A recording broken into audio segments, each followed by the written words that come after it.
Senior Superintendent Alexander, I want to address that situation as we continue in the show tonight. I just want to address it because, you know, and I was having a very intense discussion with someone, and you know, we just had some great discussions, and I felt that, you know, sometimes I think that we think that the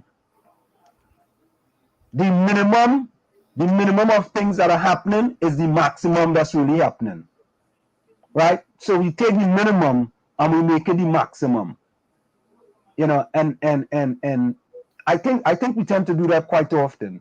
We look at things and we see things that's right in front of us, and we make that the maximum when it could really be the minimum.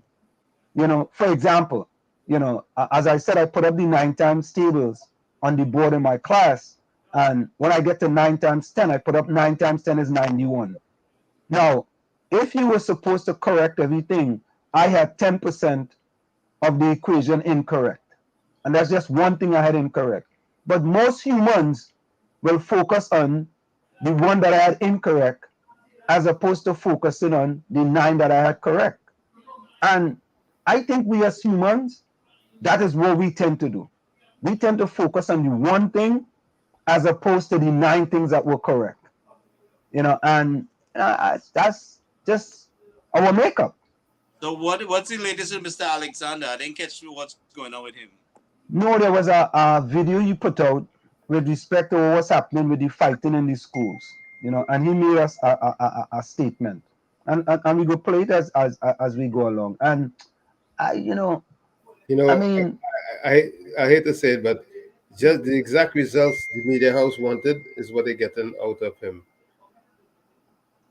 You know, Tommy, and sometimes I wonder about that. If, you know, when you put a person like that there, you know, is it to portray a certain type of information? You know, they want to put out certain types of information. I mean, it's like when you go on Fox News, you know where you go get. You understand? Fox News put out. So it's the same thing when you listen to Alexander, you know what you're going to get. But, and that's what I'm saying. And some people may disagree and say, no, you're talking the truth. And I'm like, you know, are there other activities happening that's not in the media that we don't know about? Because in every group of society, there's the exact same thing going on. It's just that in some groups where there's less opportunity, you find there maybe. And Tommy, you are right, eh? And you know what they say in this country? One of the first things that they say when crime comes up, they say, well, hey, black people only killing black people. I want people to Google black and black crime and white crime. They are almost similar in this country. But every time you hear the media and something happen, you always say, oh God, the black people are always killing each other. How you don't hear about white crime and the statistics? And that's what I had to tell my friend. I said, listen, I want you to go. Don't take my word for it. Go and Google these statistics. Right? They are very similar. Very, very similar. But you always hear when something happens with like if you go to Chicago, for example, and if a black person gun down another black person, they say, why black people don't stop killing each other? And that's the rhetoric, and that's what you hear in the media. Right? And that's what we come out and we regurgitate, because that's what we hear. Right? Rather than Googling it to see, like, boy, you know, I mean, is that really true? Is it very close to each other as far as what is concerned? And, you know, we have a tendency to do that quite often, you know. Let me bring in Diana. Hold on. Diana Benskin, how are you doing? Oh, gosh, whole day from 11 o'clock this morning, juggling 2 online classes. It's so busy, boy. I'm busy. Don't feel bad. I was in Pennsylvania this morning. I left my house about 7 a.m. I didn't get back here in the studio until about 7 p.m. So, you know. Yeah, it's like, you know, I can't run away. I have to be physically, you know, present or I'm losing. So busy is good. So Diana, when let me just go, you know, do what we normally do with the chat. But when you come back, I just want us to talk about, you know, sometimes the things that happen in the media and on social media as well. And once we see that, we tend to run with that and make that the narrative rather than looking below the surface. You know, Mystic Paula have a song that says you gotta look below the surface, and we don't want to look below the surface. You know, we get something and we just run with that. You know, and Superintendent Alexander made a statement, which I'm going to play just now. And you know, I asked the question. I said, what exactly did he mean? You know, I mean, is it just one set of people only doing this, or is it that this is the only information that came out in the media that we know of? The only information that was filmed on social media that we know of. You know, and I give the example of black and black crime and white crime in this country. You know, and when you look at the statistics, you know, it might be like a 5%, you know, a 5% different, between 5 to 10% different, you know, which is not really a statistical difference, so to speak, you know, when you're looking at certain things. But you will think that when they mention black and black crime, you will think you know, when you compare white and white crime and black crime, is a big discrepancy, a big difference, you know, and you know, sometimes that's not the way it is. So let me say tonight, now, Takesha was, I'm not sure about this, but sometimes the chat does go fast, and I really don't remember what time I put up the thing, because I put it up on a bus. I was coming back on a bus from Pennsylvania, so I seen it as this. So if something happened before, I apologize. So Takesha was in at 6:02 p.m. Takesha was first one in. Takesha first, second, third, fourth, fifth. Nadia was 6th, Nadia 7th, 8th, 9, 10, June 11, 12, Miss Coover 13, Nadia 14, 15, Lana 16, 17, June 18, Gary 19. Who Gary is that? Gary? Oh, Gary Mabia. June Jadube again. Jones that early boy. Jones said, guys, I'm getting my glass of Bailey's ready. Where do you need glass of Bailey's ready for? Why you He's celebrating KPB's birthday, I imagine. Now, we have a new person in the village, right? Floyd Khan. I don't think that person been here before. Floyd Khan. No memory. Floyd Khan. I don't remember. He might be one of my CJS crew. Say if you're one of my CJS crew. But wait now. Now, you see Floyd, I'm just coming with a bang, you know. Floyd say, PNM the inventor of corruption, how to cover it up. Oh, Lord. Floyd, where's that one? Explain that one to me there. Well, let's explain that. How PNM become the inventor of corruption? I don't understand that. Nadia says she having water. I'm minding your business. Well, she says she having water, girl. I don't know if she having a water, girl, or if she means she drinking water. I don't know. Floyd Khan says again, Tommy ain't rioting yet. I know, Tom. I know why. Try and understand that. Nadia says special good night to you too as well. Diana, Nadia want to know how Stormy going. Apparently, were you talking about Stormy or? Say that again, Gary. Does Floyd seem to know Tommy? No. I want Anselm to tell them how Stormy doing. He saw Stormy the other day. Yeah, I see Stormy. Stormy was doing real good. I ain't gonna lie. Stormy doing good. I ain't Stormy very active, and one thing he doing, he very sexually active too. No, the man, they have a bear partner, and I see Stormy about for 5 minutes. And well, I say 5 minutes. For out of that 5 minutes, Stormy hummed that bear about 25 times, by. Oh Lord. I don't know where you get that aggressiveness from, but I wonder where the owner feeding him. They say the apple don't fall far from the tree. What the mommy's feeding him? I see Stormy lay down some home there, but I said, what? I said the owner training Stormy good, boy. and he's sucking cane too, right? I telling you, Stormy in easy way. I suck his cane, he want his cane to suck too. You know, John everything say, Go ahead. Everything I do, Stormy, if I eat an ice cream, he want ice cream. I Yeah, drinking water in a bottle with, or a glass, and it has the ice crackling. He but wants his ice cubes but, to chew. but where you get a humping behavior from? I have no idea. He Okay, is neutered. I just wondering if Stormy sneak out the I room, don't know. and I He don't know. just I wonder. he just being a regular male. That's No, I all. just feel afraid Stormy sneak out the room in the middle of the night. I'm sorry. Dana Benz can be careful, you know. Them dog and them smart, you know.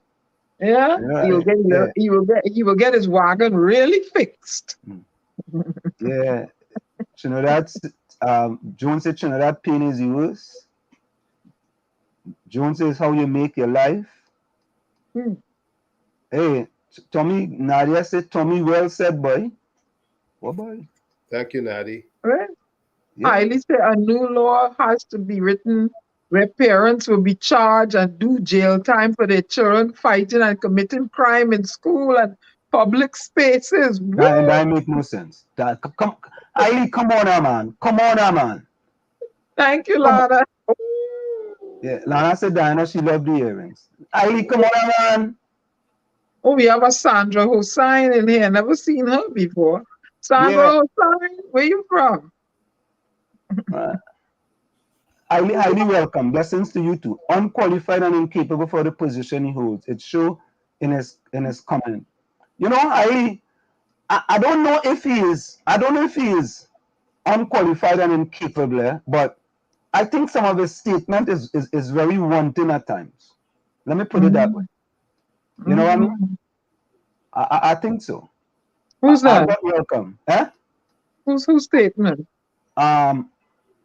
Lieutenant, wait is Superintendent. Who's unqualified for this? Roger Alexander.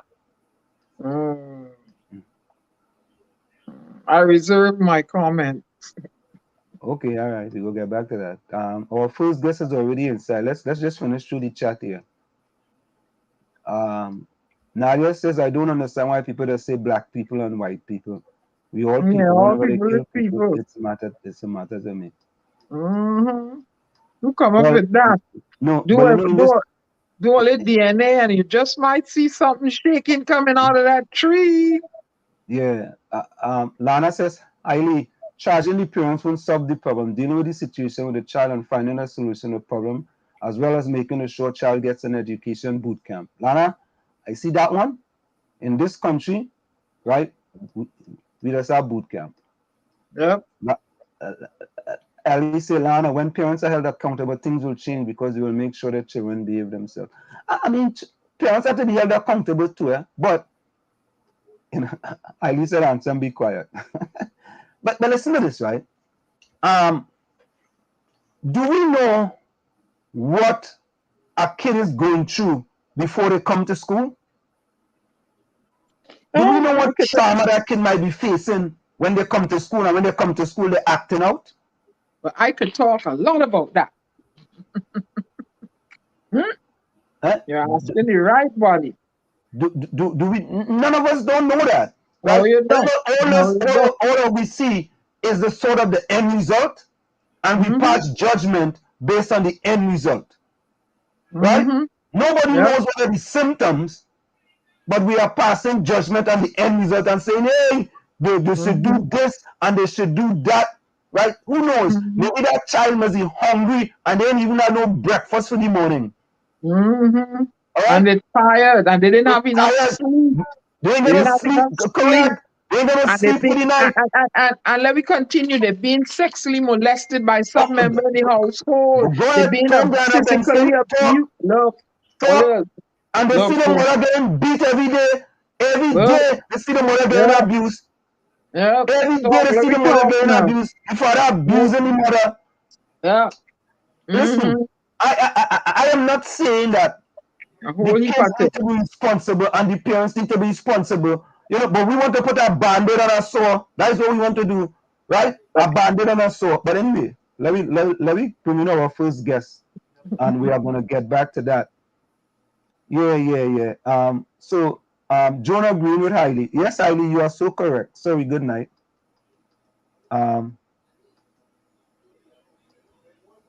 parents are responsible for their children's behavior. It's time they start paying the price. So I make my kids and I make them mine. I discipline them at home, right? I tell them what is right, what is wrong. I have the utilitarian approach where there are consequences for your action. But when you go outside and misbehave, right? But Slim, that could be a good thing too, because when the authorities decide to dig up in what's going on inside the house, then they go really find out the crux of the matter. So hey, correct. So all highly says so the criminals become the victims. Who's the criminals? I don't understand. They really go find out the crux of the matter. Who abusing who and why the child behaving so. So I could talk firsthand about them things, but let me bring in the first guest now. Let me go and get a water and drink and mind my business. Yeah, and take some jelly while you're at it. Yeah, I don't eat jelly and I don't do bamboo. No, well, we go bring what's your name? Nadia Batson sing take some jelly. I go do bamboo, I Azerbaijan. Yeah, it's Azerbaijan. Yeah. All right. So I train my kids hard and I discipline them at home and I do everything that I could do. And when they go out and they misbehave. But it is how you discipline the children and Slim. You can't be beating the children and inflicting harm on them. And they misbehave, or they come and lock me up. All right. You know, and Slim, you know me and you to go ahead and head with this because I was a victim of all of abuse, all type. So don't come with this thing about discipline. There's a line between discipline and abuse. Hello, Miss Walker. Good night to you. Don't worry with the you know, it's a love-hate thing with me and Mr. LeBon when it comes to discipline. But we're still friends. But how are you doing, Miss Walker? Miss Lovely? I like your clothes. You see my clothes I wanna.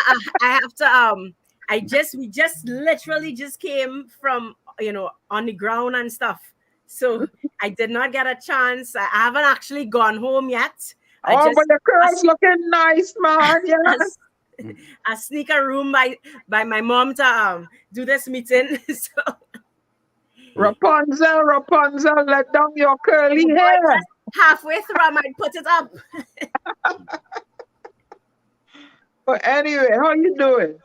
I'm good. Yeah, as good as could be with a PNM government. Oh God. Persecute the national movement. So what are you here to talk about today, ma'am? What worries you that brings you to WZYE? I know there's plenty that worrying you. I don't know if you all know, but before politics, what got me into politics was child abuse, the whole situation of parenting and parents needing support and stuff. So obviously the videos with the violence in schools, I mean, that's disheartening. But what is more disheartening, I will be honest, are the comments by citizens. And I've been listening to y'all, so I'm very happy to know that I'm not alone in my thinking.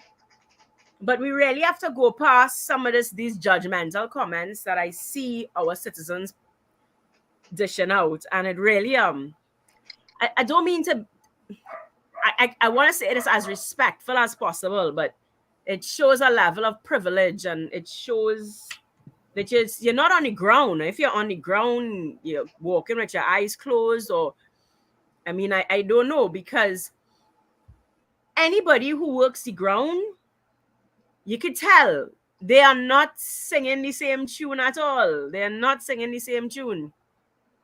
So I am a firm believer that children are not born bad. No, they're not. No, they're not. Born bad. Absolutely not. Yeah. There's something in either in the household. It is some reactionary behavior to some situation that occurred in their life. For me, I know what the trigger was, right? And there is a trigger that caused children to act out. And if you can find that trigger, you may be able to reverse, correct, or stop the behavior. But no, nobody ain't taking time to think, oh, a bad child, a bad seed. Because that will take time, it will take effort, it will take resources. But you know what it will also take? Admitting that it's not just, it's not in a small segment of society. You will then have to start to address all the domestic violence, all the issues of sexual abuse. And then you will start to realize when you dig into the stories that, wait now, this happening across the board in every creed, race, and socioeconomic sphere. It happening. The only difference is some people get make out on the camera. Others get hush hush. But you talk to any psychologist right now, they will tell you, I mean, in fact, the checklists, it's on the ground. So I have not been on technology for the day. But I believe, you know, the UNC launched a newspaper, right? It's called the Checklist. And I wrote an article which was actually, it's called I'm Listening. And it's true stories from a trauma psychologist. And you speak to any psychologist right now, and they will tell you sexual abuse and all these things are happening in every sphere.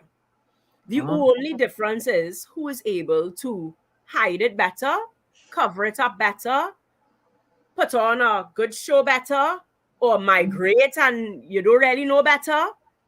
There are a lot of things that we don't know. And I think that might be why, you know, with the governor of the central bank says we have a culture of secrecy. He said we don't know because we don't want to know. Yeah, we don't know because we don't want to know. I always said that because when parents get to hear what's going on in schools, then you will have to go like how I went when me and sending my child to school and I will homeschool. And when that is not an option, then you have to almost put your head in the sand for your own survival because you have no options. You know? And some of them, it's like a normal behavior. I'm speaking to an older person in the family and saying some family have this sort of communal activity where it is expected that is a stepchild or a daughter must have these conjugal relations with. I said, it's normal. We are numb. The thing is, we are numb to dysfunction in this country. We are numb to violence. I listen to adults speak to children. Just last night, I was in an altercation. And it's because an adult came out. I play basketball with these kids, right? Which, of course, would be one of the things that I propose as a solution because I'm not all about complaining, right? I believe we need to get past it and we need to find solutions. So we play basketball with a group of guys, a group of young people in the community. And I mean, it's simply they barefoot and they playing, but that's my boys. And I'm gonna stand up for my boys now. And the thing is, they use foul language, they fight, they are aggressive because it's the norm. So now they have Auntie Marsha that gives them different challenges every week. So your challenge is if you want to play football, if you want to play basketball this Friday, well, two are earlier who always fighting for everything can't fight this week, you know. Because if all they fight this week, no basketball for you, whole streets. So that now we can't fight because Auntie Marsha come in, and if we fight, we won't play basketball. Throughout basketball, the norm, boy, stupid or what, boy, this, and there's never a positive word spoken to each other. Never. It is so normal to speak negative words. That is the only type of words that they speak to each other. So this week's challenge is you have to speak words that are kind. And I told them, I mean, and it could sound a little pansy, you know, so I know it had to be like a little journey. So, you know, I say, you know, if you don't tell your partner, boy, use a real boss thread, you know, if you don't tell your partner that, who's going to tell it to them? But the fellas now, the incident, right? They're sitting on the side of the road and whatever. And this grown adult come, and the way he's speaking to them, I had to stand up and I had to say, listen, You have to have respect for these boys. And he's like, yeah, but them don't even respect themselves. How they want me to respect us? I said, listen, if you want them to respect themselves, if you want them to respect you, then you as the adult in this whole situation need to be the leader in the situation. And you need to start with respect. I said, listen to how you're speaking to me. I have not raised my voice. You don't know me, so you can't say I don't have respect for myself. And listen to how you are speaking to me. Blah, blah. And he gone off. And I said, listen, our conversation is ended because there's no way I am having a conversation with somebody who's speaking to me like that. When you are ready to speak to me with respect, we will have a conversation. Until such time, you will have nothing to say to me, and you will certainly have nothing to say to these boys. Oh, well, I will go call the police. I tell myself, let me tell you something. I want you to go call the police. Those boys, and I even saw the mom, one of the moms, right? They had never had somebody stand up for them and say, well, I'm worth standing up for. It's just everywhere you turn, somebody think that they're worth nothing now. That you could talk to them how you want, you could treat them how you want, because them is the future criminals now. Them ain't going and be nothing now. And if we speak that into them, how do we expect anything else? There is life and death in the tongue. And it starts there. We are so, it's peacock. Okay, but could we start to normalize speaking life into a child's, I saw certain communities posting whole day on the first day of school. I'm so proud of you. I'm so proud of you. Their parents celebrated them for putting on a uniform and reaching to school. And it was a big celebration. When you grow up in a home where you are hugged every single day, where you are told, I am proud of you every single day, where you are told you are somebody every single day, that makes a difference to a child who every time they talk, boy, hush him out now. But who talking to you? You shut it out. If that's all that you hear all day, I mean, so the where did the parents learn that behavior from? From their parents. It's generation. And what I noticed too, if the fathers, I have an issue with the fathers, like to drop the seed here, there, and everywhere, like Papa, like a rolling stone. Yeah. He gone. Yeah. And they're spending a lot of time in the rum shop, and they're liming, and they're not bonding with their children. Yeah. That is a problem too. You can't have children and you don't bond with them. You have to do bonding activities with your child. Diane, let me tell you something. In the meeting I just came from, right? We had Senator Jerlene Jones speaking. And she said, listen, I black, ugly with picky head. So when I make my child, them tell me I coming back in 9 months. But when she held her child, the responsibility, the burden, that this is another person's future in my hands. And she told the crowd, she told them flat out, they have no striking a balance. They have no balance when you are a parent anymore. There is no balance. This child becomes your responsibility and becomes your life. And you have got to commit to making sure that this child succeeds against all odds. Now, of course, I don't blame the parents because nobody's teaching the parents how to parent. Nope. Nobody has given them an example. Nobody has shown them what difference in parenting could look like. Yep. Nobody has given it to them. Nobody has shown it to them. All they know is anger. All they know is licks. All they know is they say you shop it or what, So it's a whole culture change has to happen. But the first step is for us to admit we have a problem. We can't fix that which we do not face. So we have to admit that something is wrong with our parenting style. We have to admit that. And also a person in the chat, he picked my brain, like he was in my mind. Couldn't it be also to a contributing factor that the people these people are making the parents, they're having the children too young themselves, so therefore their brains have not finished developed. So how can they? I definitely think that age has something to do with it. But I mean, we have people that make children at 40 years old and still do absolute rubbish. A psychologist will say that, I mean, when you look at trauma, right, it slows down our development. So somebody may very well be 18, 19 years old, because I know I have friends who actually got married very young, right, in college and stuff. And they've been married 20 years now. And their children, I mean, and they're very settled and everything. But the 19-year-old marriage wasn't, this was choice. And it was actually their moms got married young. And that's just, so there's no trauma leading to it. There's no oops leading to it. There's none of it, right?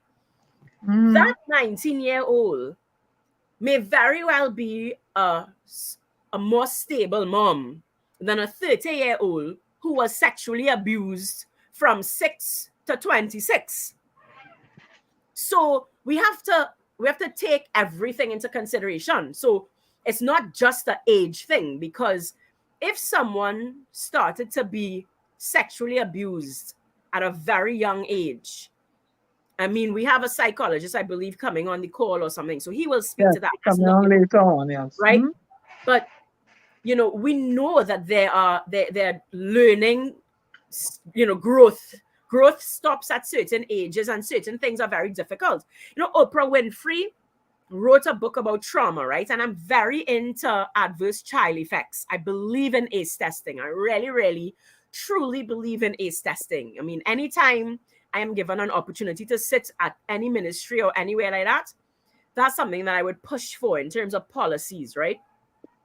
Because we have got to test the trauma levels of our parents and of our children. Our children should never have gotten back to school and went straight into a curriculum. It's the last term of the school. They needed to do no school. They needed to get guidance counselors in there, psychologists in there, trauma specialists in there. We needed to test these children to understand and assess where they were mentally, emotionally. We needed to know that. These children have been inside their homes for 2 years. Yep. The statistics, the normal statistics says that every day we have 10 new cases of child abuse. UN will tell you that that's a reported case, right? So what you should do, and this is in Trinidad, what you want to do is take those statistics and multiply by about 10. Because, of course, we know that there are a lot of cases that are not reported. So you're looking at 100 cases of child abuse every single day in Trinidad and Tobago. You know what I believe too? At the hands of strangers, at the hands of your mother and your father. You know what I believe too? I believe, right?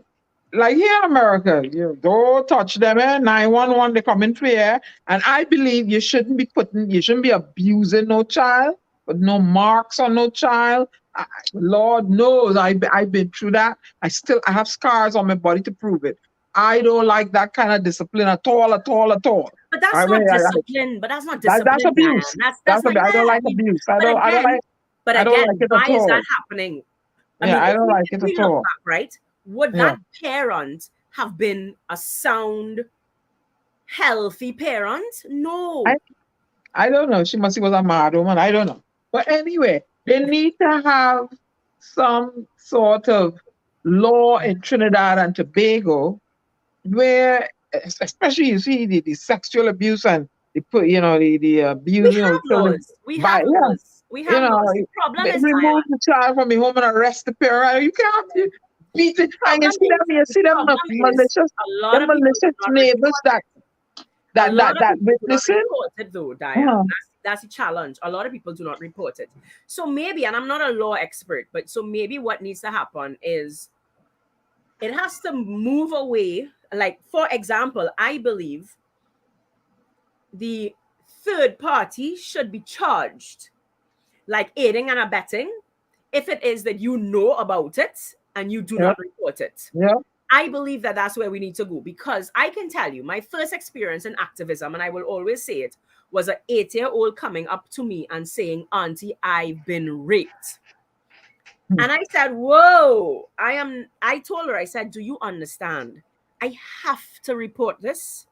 I will be there with you every step of the way, but I will be breaking the law if I do not report this. And she said she told her parents, she tell the teachers, she tell everybody. And it's who say she looking for attention. If a child tells you she raped and you think she lying because she looking for attention, then you need to give the child attention, because no child makes that kind of stuff up if they feel well loved, secure, and stable in their home. So something is wrong. Even if the child is lying, something is wrong to make the child lie to say that. So somewhere you need to buck up and pay attention to what's going on in your home. And they run away from home too. But again, Diane, are the parents themselves in a stable position? How many parents themselves have had childhood trauma? You spoke about triggers. Many parents themselves have not taken the time. They have not gone to the counseling. They have not addressed their own triggers. So when something triggers them and they respond, they don't even know that it's not something about the child. It's not the child doing that. It's something in your childhood that you have not addressed. Yep. There are a lot of hurt parents going around. And you, listen, I always say, if your jar toxic and you pour in, all you're going to do is pour toxic. If your jar negative, all you're going to do is pour negative. Whatever is in your own personal jar is what you are going to pour. So if you have not taken the time as a parent to heal from and genuinely heal, because we have this thing. Let me tell you, I wrote a column once, an article, where people say, I got licks and I turned out fine. You looked at our society lately, we are not fine. We are not fine. We are, and that is a challenge. You you kind of have to go, hi, I'm Marsha Walker and I'm an alcoholic. You know, some people, I'm going to clip that line there and take it and use it. But you know, Marsha, in our society, especially the Black community, it's a taboo to want to admit that I may have something mentally or emotionally wrong with me, and I'm going to go seek help. From the time you hear mental, I'm you have to stay away, shun. Or if they want to give you a pill. It's also a spiritual thing. It's also, I mean, I grew up in a Christian home and stuff, right? I mean, I'm in a Christian community. And there's a lot of people that believe that somehow you can take a tablet for a headache and you could bandage up your foot for a broken foot. It's okay to have a cast, and it's okay to go to a doctor for anything physical. But anytime you start to go to a doctor for something mental and emotional, it's something for faith. And that's crazy, right? It's crazy. So, I mean, you don't only look at it in terms of the race, but in terms of spirituality and stuff. A lot of people seem to think that, just having enough faith and Jesus will heal it all.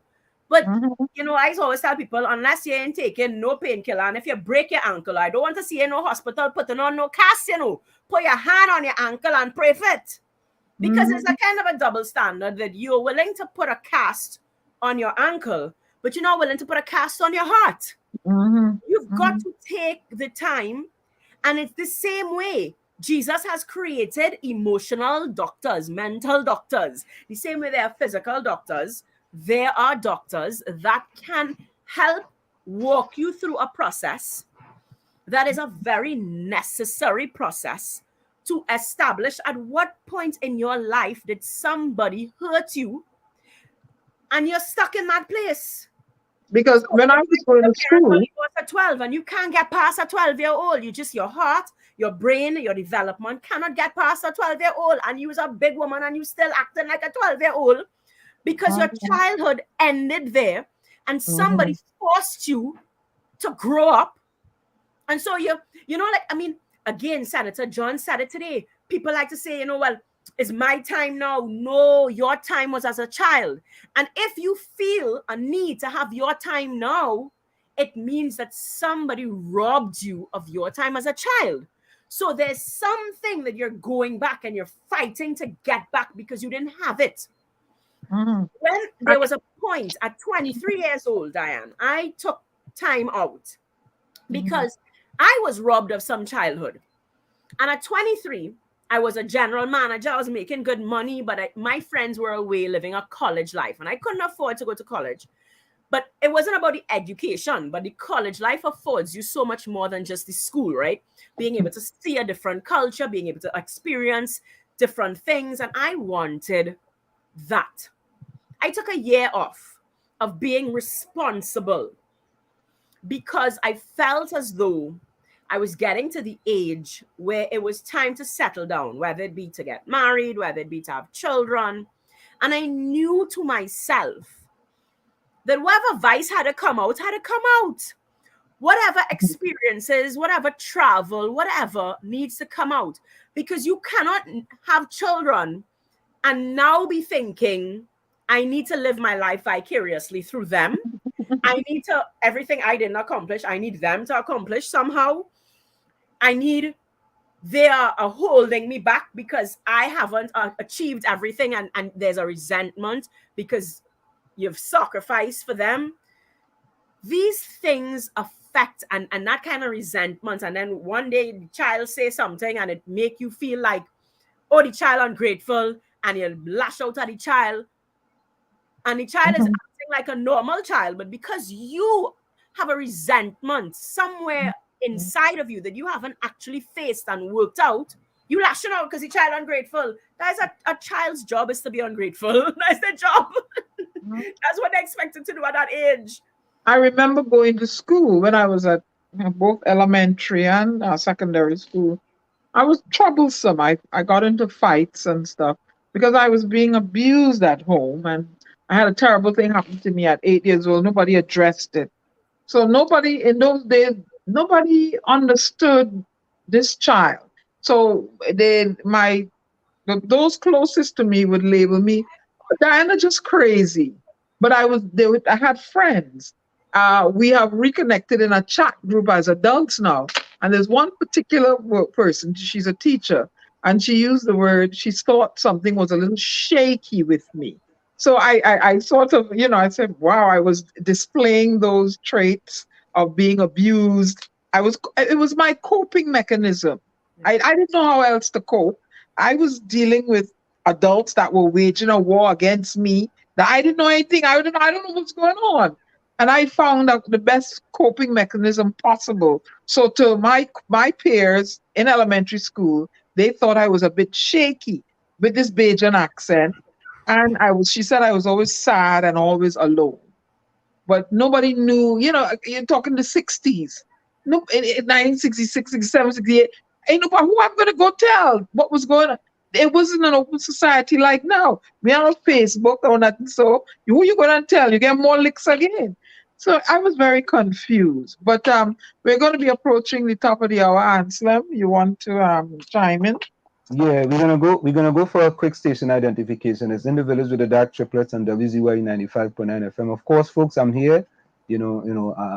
Sometimes you have to listen, and of course, we have with us no other than Marsha Walker, no stranger to in the village with the DAG Triplets, and we having a great discussion tonight. We'll be right back after this short message. Stick and stay, don't go nowhere. It's in the village with the DAG Triplets and WZYE 95.9 FM. You're listening to WZYE 95.9 FM.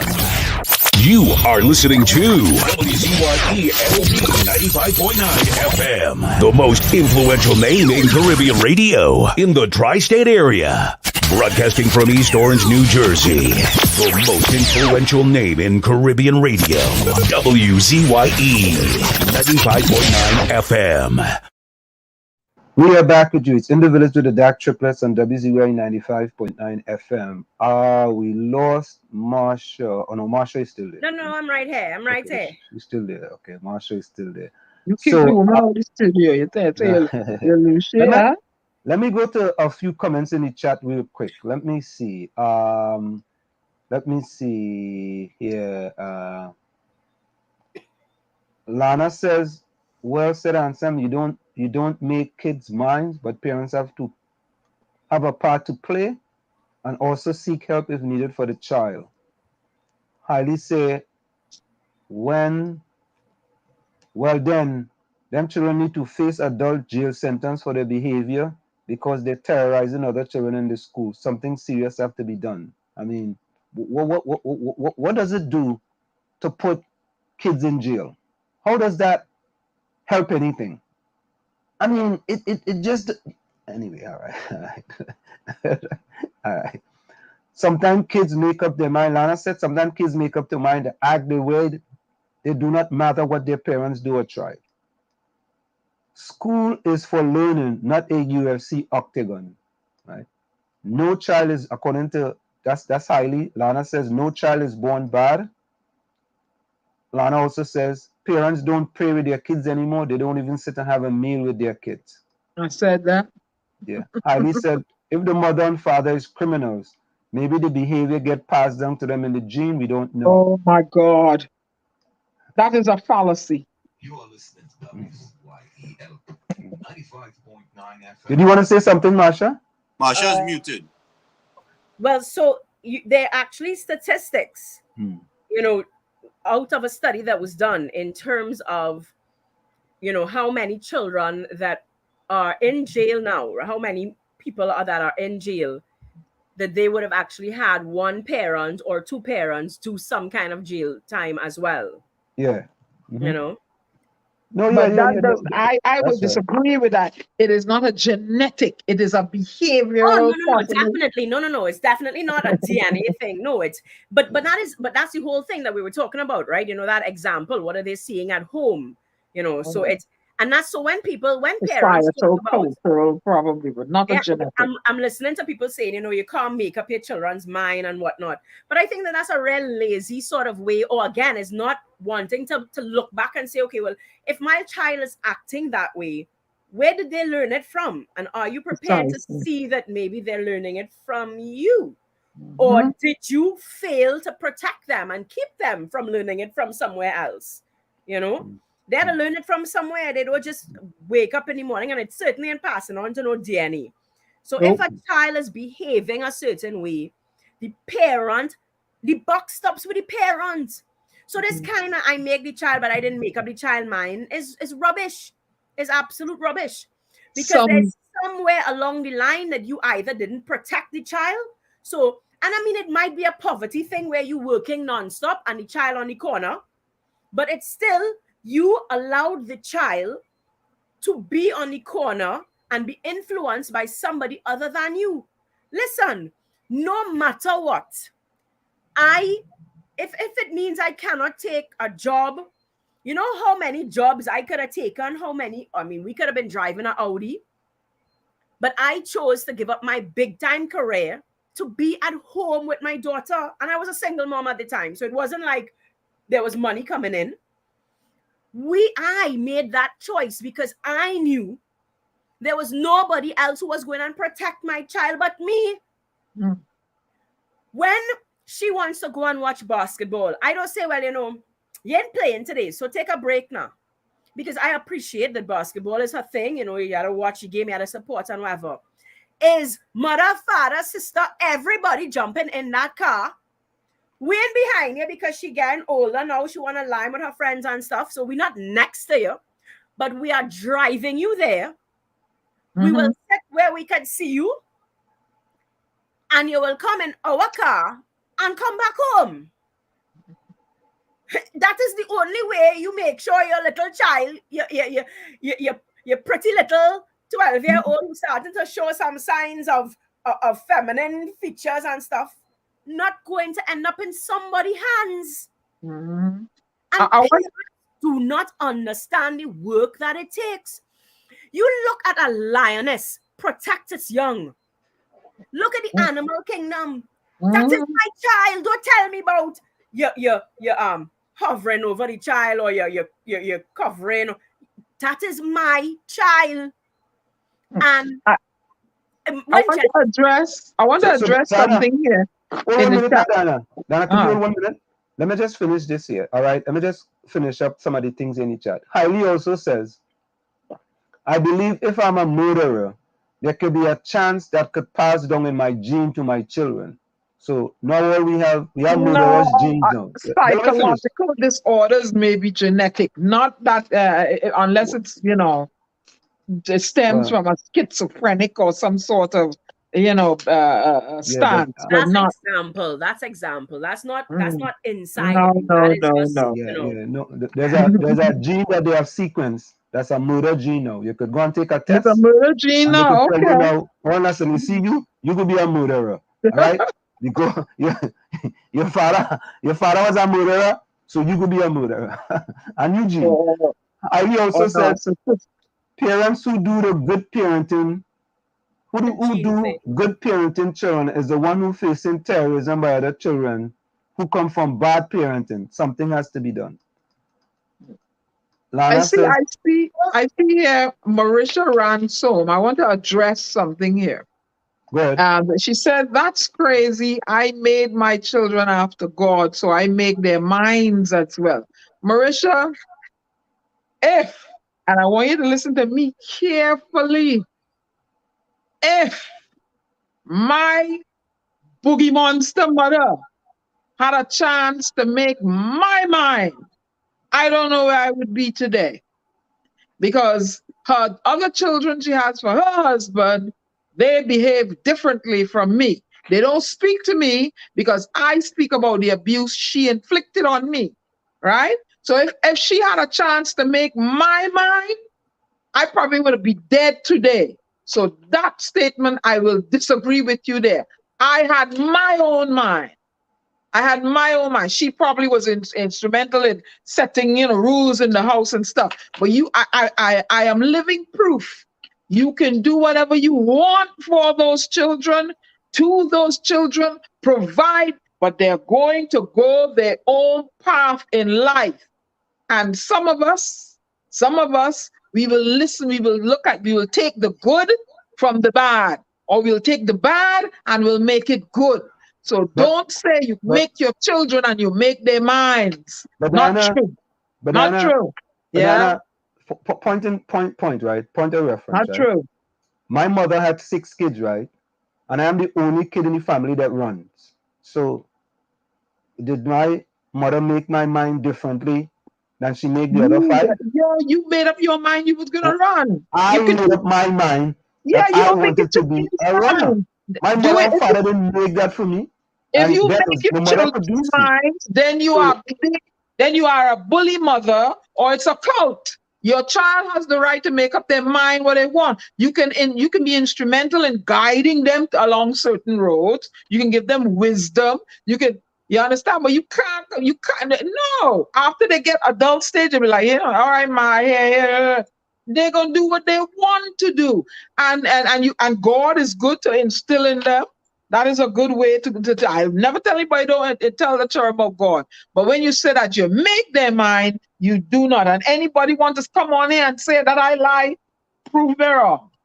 Prove me wrong that you make your children's mind. You can help shape their minds by but you can't make it. You can't make it up for them. Well, listen to me. You could do all they want to the devil. They're still doing the tempting, right? But anyway, you can't make up your children's mind. I see lacking here, and based on the recent videos that we have seen, is that we have failed to put resources in place to contain the situation and treat the situation. All right.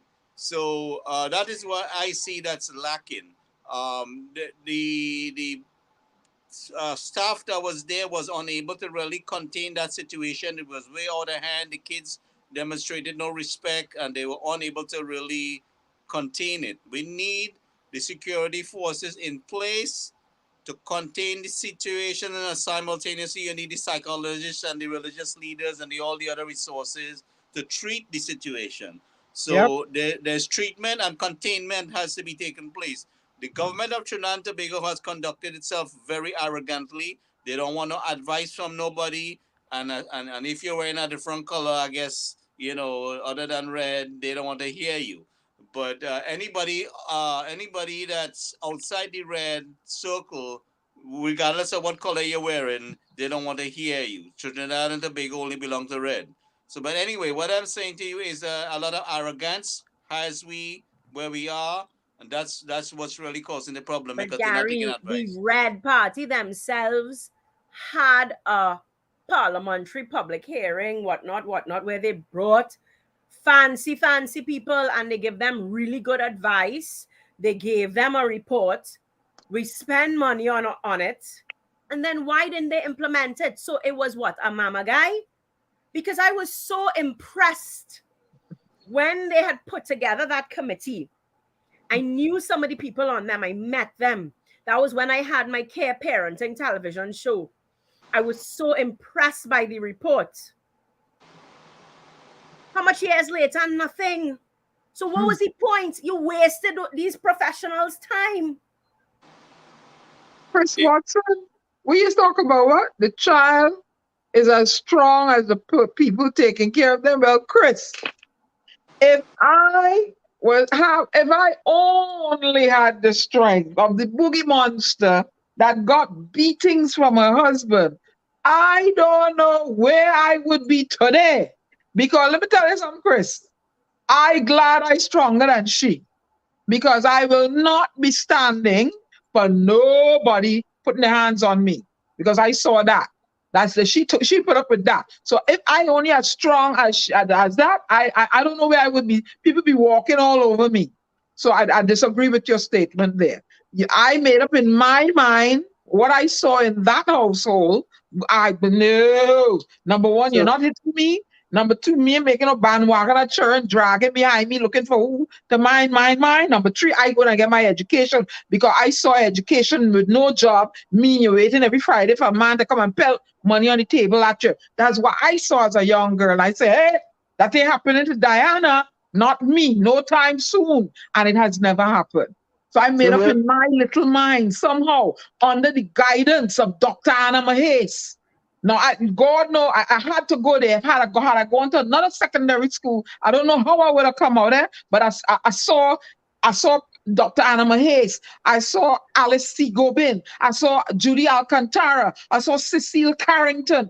I saw Miss Moore. These are teachers in my school, right? And I said, well, I want to be independent like these women. So you see, Diana, the monster mother of mine. There is somebody, and there was an example that broke it for you. So this actually comes to me what I believe the solution is. There has to be somebody in the children's lives who will provide an alternative example. So in my case, I went to St. Joseph's Convent and I saw a new way of life that I preferred, that I thought, well, I like this. I like, as you say, you see a lot of independent women, etc., etc. So for me, I said, okay, cool. This was something else to give you, because you until then, you don't know that there's something different available. And that's where, so I held on. I took a note at one person who said, the children from the bad parent home terrorizing the children from the good parent home. So my challenge to all the good parent homes is to find a child who needs mentoring, who get out of your home and influence another living room. That is where we can all individually make a difference. You see, the prestige schools or the whatever it is need to start a big brother, big sister, and start to get involved and share, because we have a lot of children that are missing mentors. Our parents are supposed to be our mentors, are supposed to be our examples, but it does not happen in many circumstances. So find a young man, find a young woman, and pour into their lives. We can't just stand back and go, something had to be done, because them harassing my children. Well, how about you become the change? So instead of sitting and judging and saying, boy, put them in the police station, take them to the park, go play football, volunteer to read in a school, volunteer at lunchtime. These children simply need one adult to step in, intervene, and change the trajectory of their lives. To say to them, listen, you know what's inside of you? Do you know what you can be? Do you know who you are? Do you know the power that resides inside of you? Mm-hmm. That's what they need. Yep. we need to stop spending the energy judging and bad talking and telling them go to the police station, and commit each one of us to say, listen, one child. And it may be that you pick a park. Now, I know that this is a little tricky because I don't want to talk to no groomers out here, right? But we need to get involved at a community level, go and volunteer at these hotspot schools and say, listen, I come in to play football once a week. How many children in these schools arrive at a closed school gate at 7 a.m. because their parents have to go to school, and they sit down there until 5 p.m. waiting for their parents to come home, but there isn't proper supervision. There's nobody there to say, okay, you know what? Every afternoon or one afternoon, could you imagine if all of us chose one afternoon to give back to one school and say on that afternoon, I go and kick ball in the courtyard while the children wait on their parents?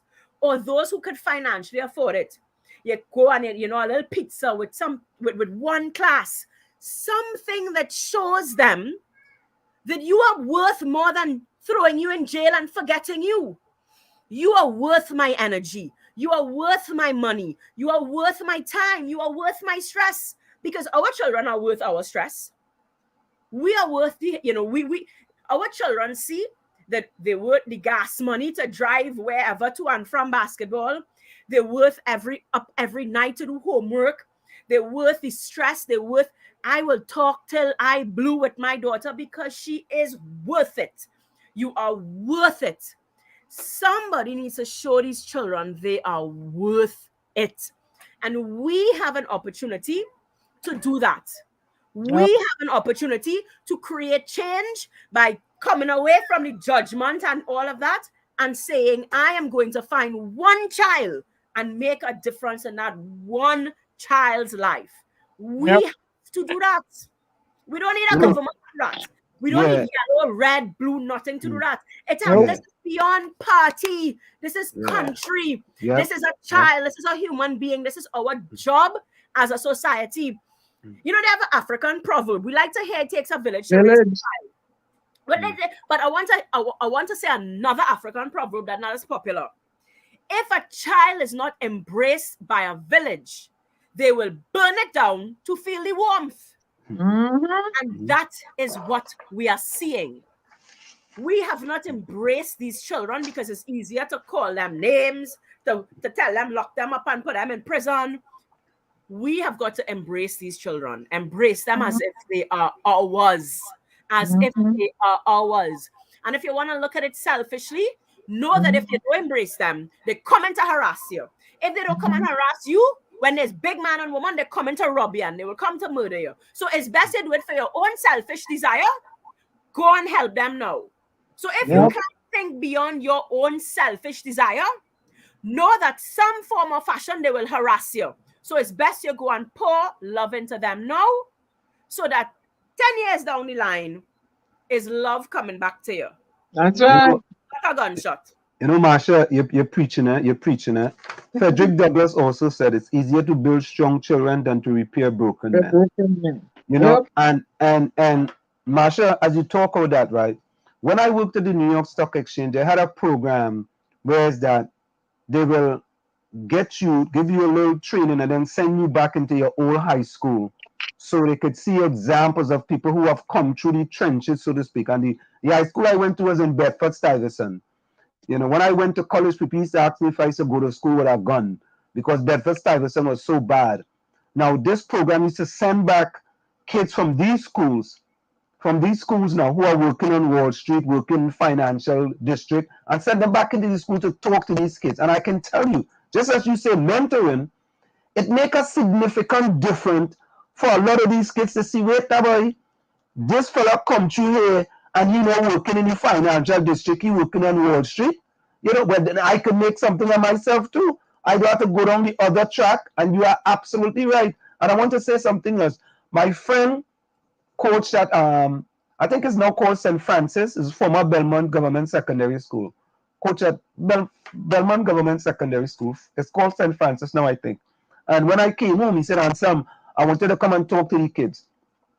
And I went and I speak with the kids, and it's like these kids were so enthusiastic to hear someone from Schumacher Lab until he went away on a scholarship and he working on Wall Street. And then, I started to interact with their parents, and you could see all of a sudden these kids felt, boy, I see somebody who've accomplished something from the same area that I am, and I feel I could accomplish something now. And that is so easy. It is not really difficult.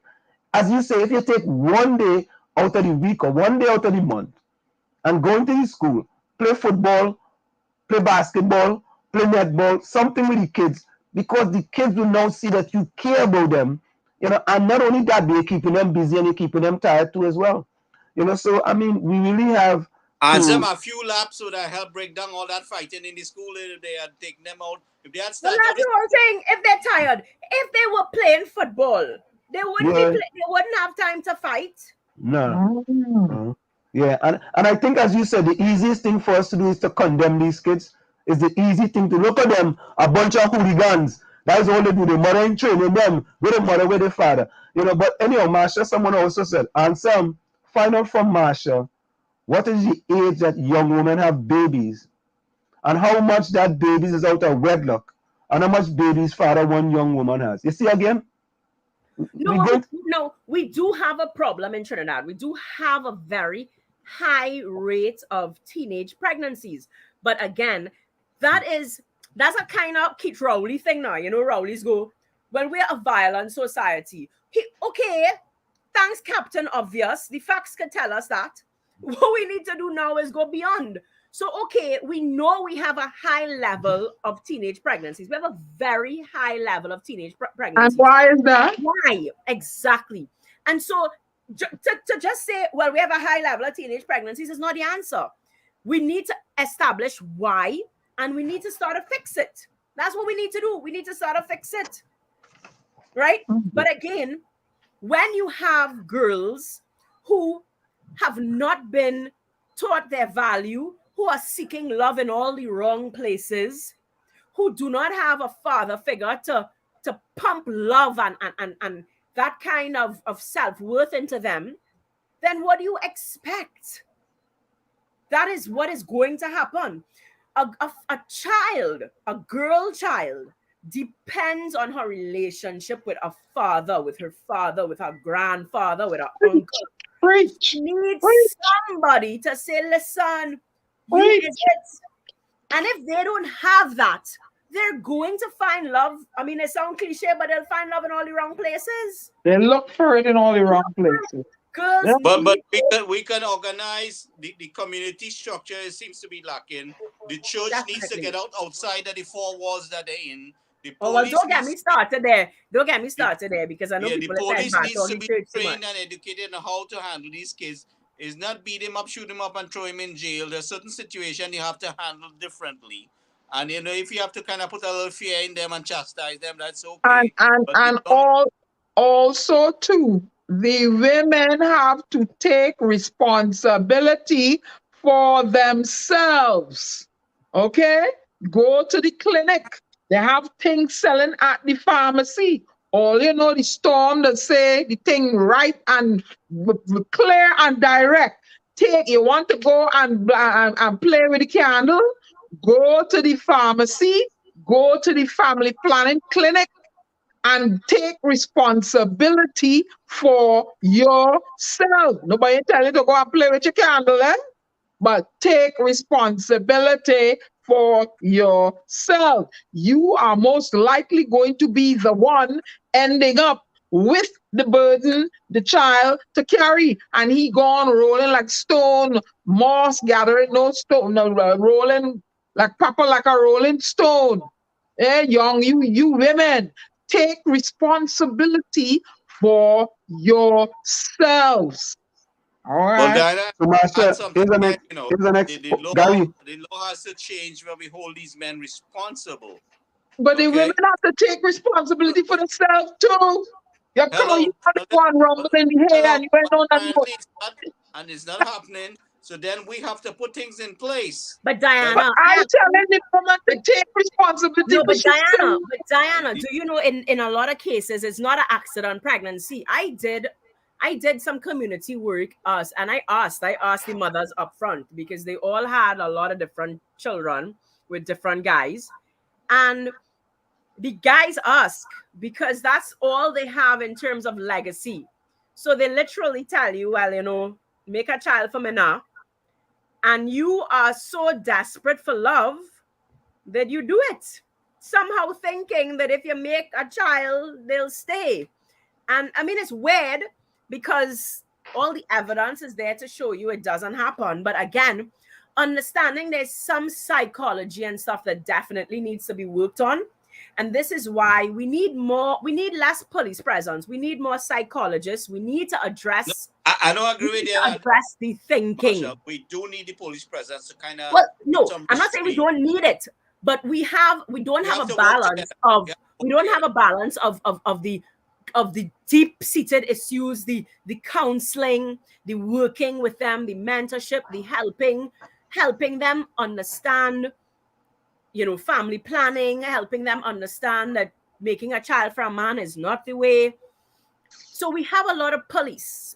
So for instance, with the school's violence situation right now, the first thing they did was they put police in every school. They never said they're going to put guidance counselors in every school. And so that's what I mean. You know, but you also have the police thrown into a situation they're not trained and educated for. So yeah, well, don't get me started with that. You know, but that's the whole thing. We always want to jump to police. Where are the guidance counselors? Where are the mentors? So, okay, fine. We want to put police officers, but we do not have a barrage of guidance counselors like we have a barrage of police officers being thrown into the schools. We have to start to address them from a mentorship point of view. You know, get all of our athletes and everything together, have a campaign, you know, a bus, you know, like a weekend bus or whatever, you know, and have them driving through these schools and talking to them and really saying, guys, we can do better. But our answer is such a short-sighted, easy fix. Well, just send police in every school and violence in schools will stop. And it's just, it's not, that's not the answer. I mean, it will stop it right now, maybe, but that's why we had this incident in, as I say, I think it was 2013, where violence in schools, the PNM come up, they say, okay, they're going to have a report and a committee set up, because he's always set up a committee. And now in their second term, we see the same thing. And we always have these seasons of eruptions of violence in schools because we are not solving the problem. We just quieten it down for a week or two because we go put some police. Listen, even the psychology of 10 officers with big machine gun walking through your school. What are we telling children? What are we telling them? Mm-hmm. Yeah. So Marsha, here is a question, right? I want to get some things in from the chat. Lana says, question to Marsha. Do you see the old-fashioned way of parenting being a solution? Absolutely not. We are in this because of the old-fashioned parenting. Psychologists, and you can read it up. This is not me. We have something called plantation pedagogy. Plantation education, plantation parenting, plantation. We have not moved away from. Beat him up and smack him up. We think that the only form of leader is massa. So all we know to do is act like massa. All we know to do is act like massa. We have not moved away. You cannot tell a child don't beat up people by beating them up. It is lazy. If you take time to properly prepare your child, because punishment comes after talking, after expectation. There's a program called Common Sense Parenting. The Archdiocese puts it out. It's a fantastic program. Oh, Lord. We have not taken the time to put together. I mean, we do degrees, right? All of us know we need a CV and a resume to talk about certifications and everything for all the jobs in the world. Yet the most important job in the world, nobody forces us to do a certification. I keep saying, anytime you sign up to have a child in General Hospital, you should be made to sit in a parenting class. You should be made to do ACE testing to ascertain where you are at in terms of your own trauma. You should be made to deal with your own trauma. You should learn how to properly discipline a child. We want to beat a child before we've sat down and explained to the child what is the expected behavior. Before we have taken ourselves, make sure are we demonstrating the expected behavior. You see, they do as I say, not as I do.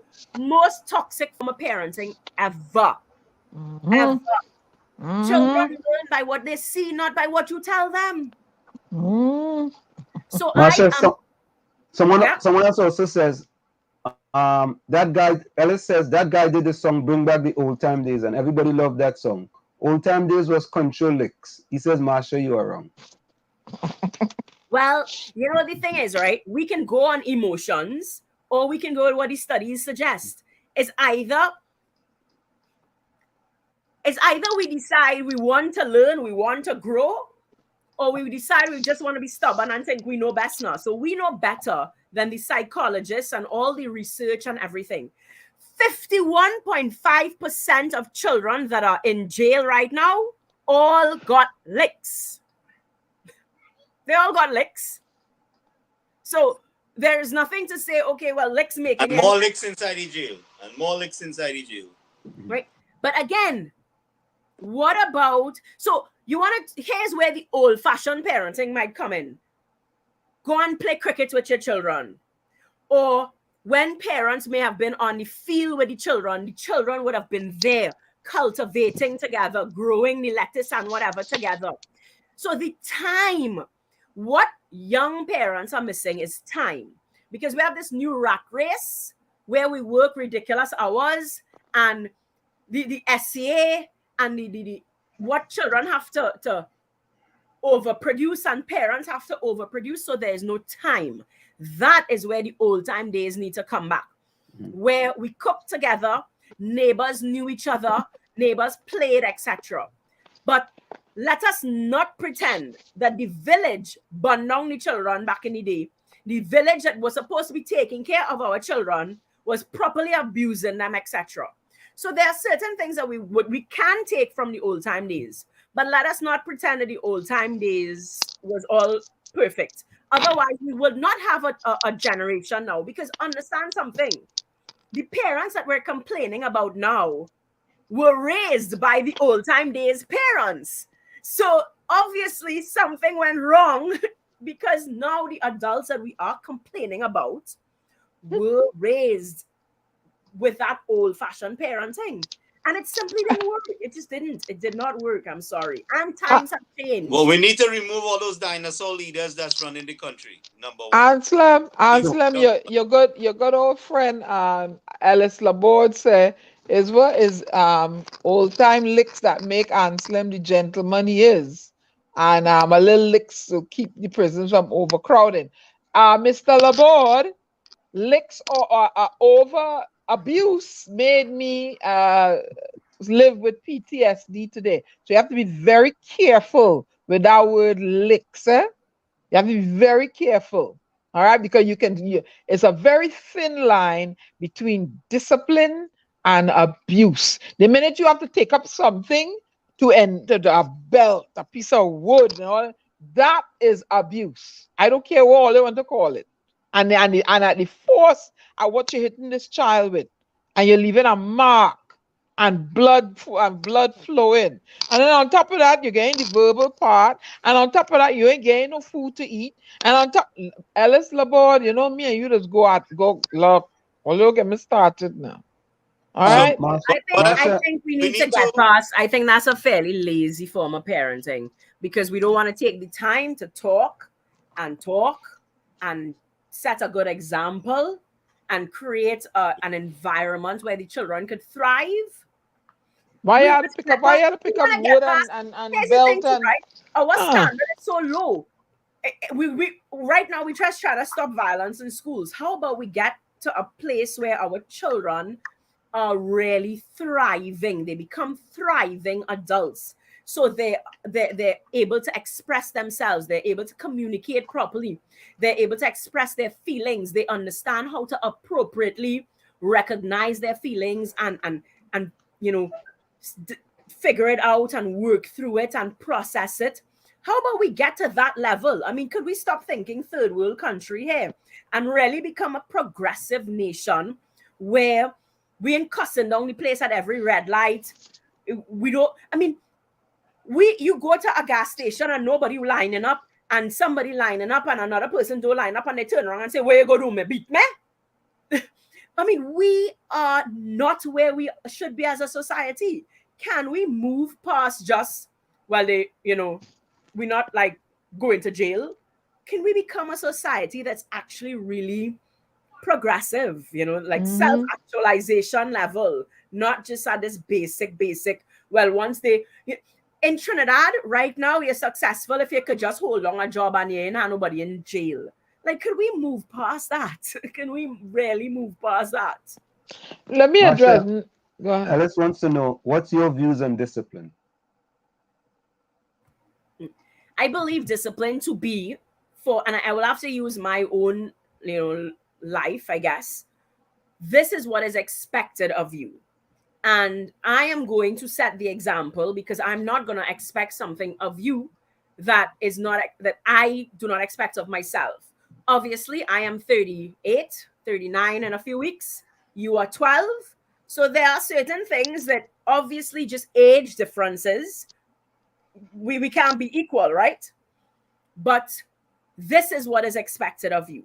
And I am going to give you everything that you need to be able to meet that expectation. So I'm not going to expect something of you and then expect you to go off and get it on your own, or expect you to not have a home that you can't get it, etc. So I'm here to support you, be there with you, and together we are going to meet this expectation.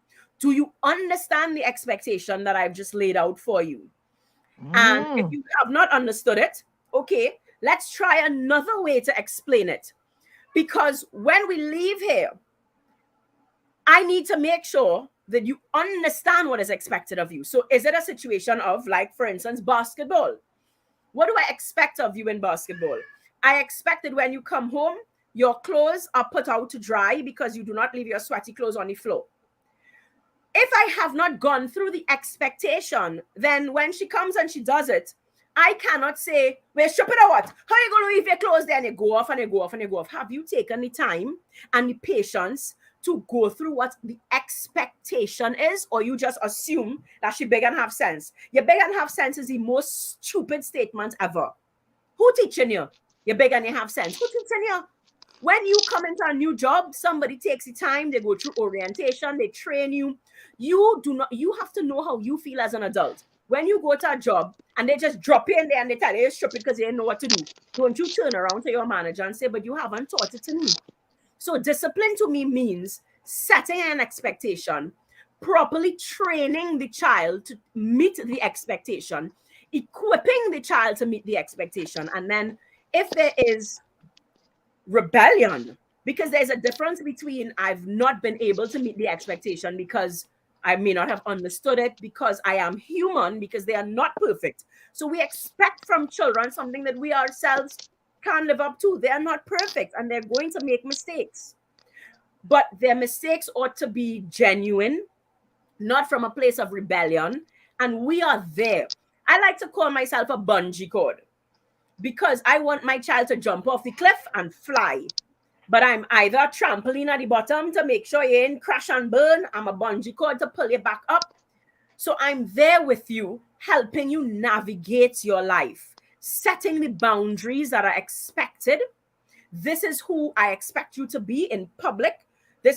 You are my brand. I tell her that all the time. I say, you is a brand of me, partner. So when you go out there, you need to make sure and conduct yourself in a certain manner. But what we also focus on are negative consequences. Do we reward children? So if a child needs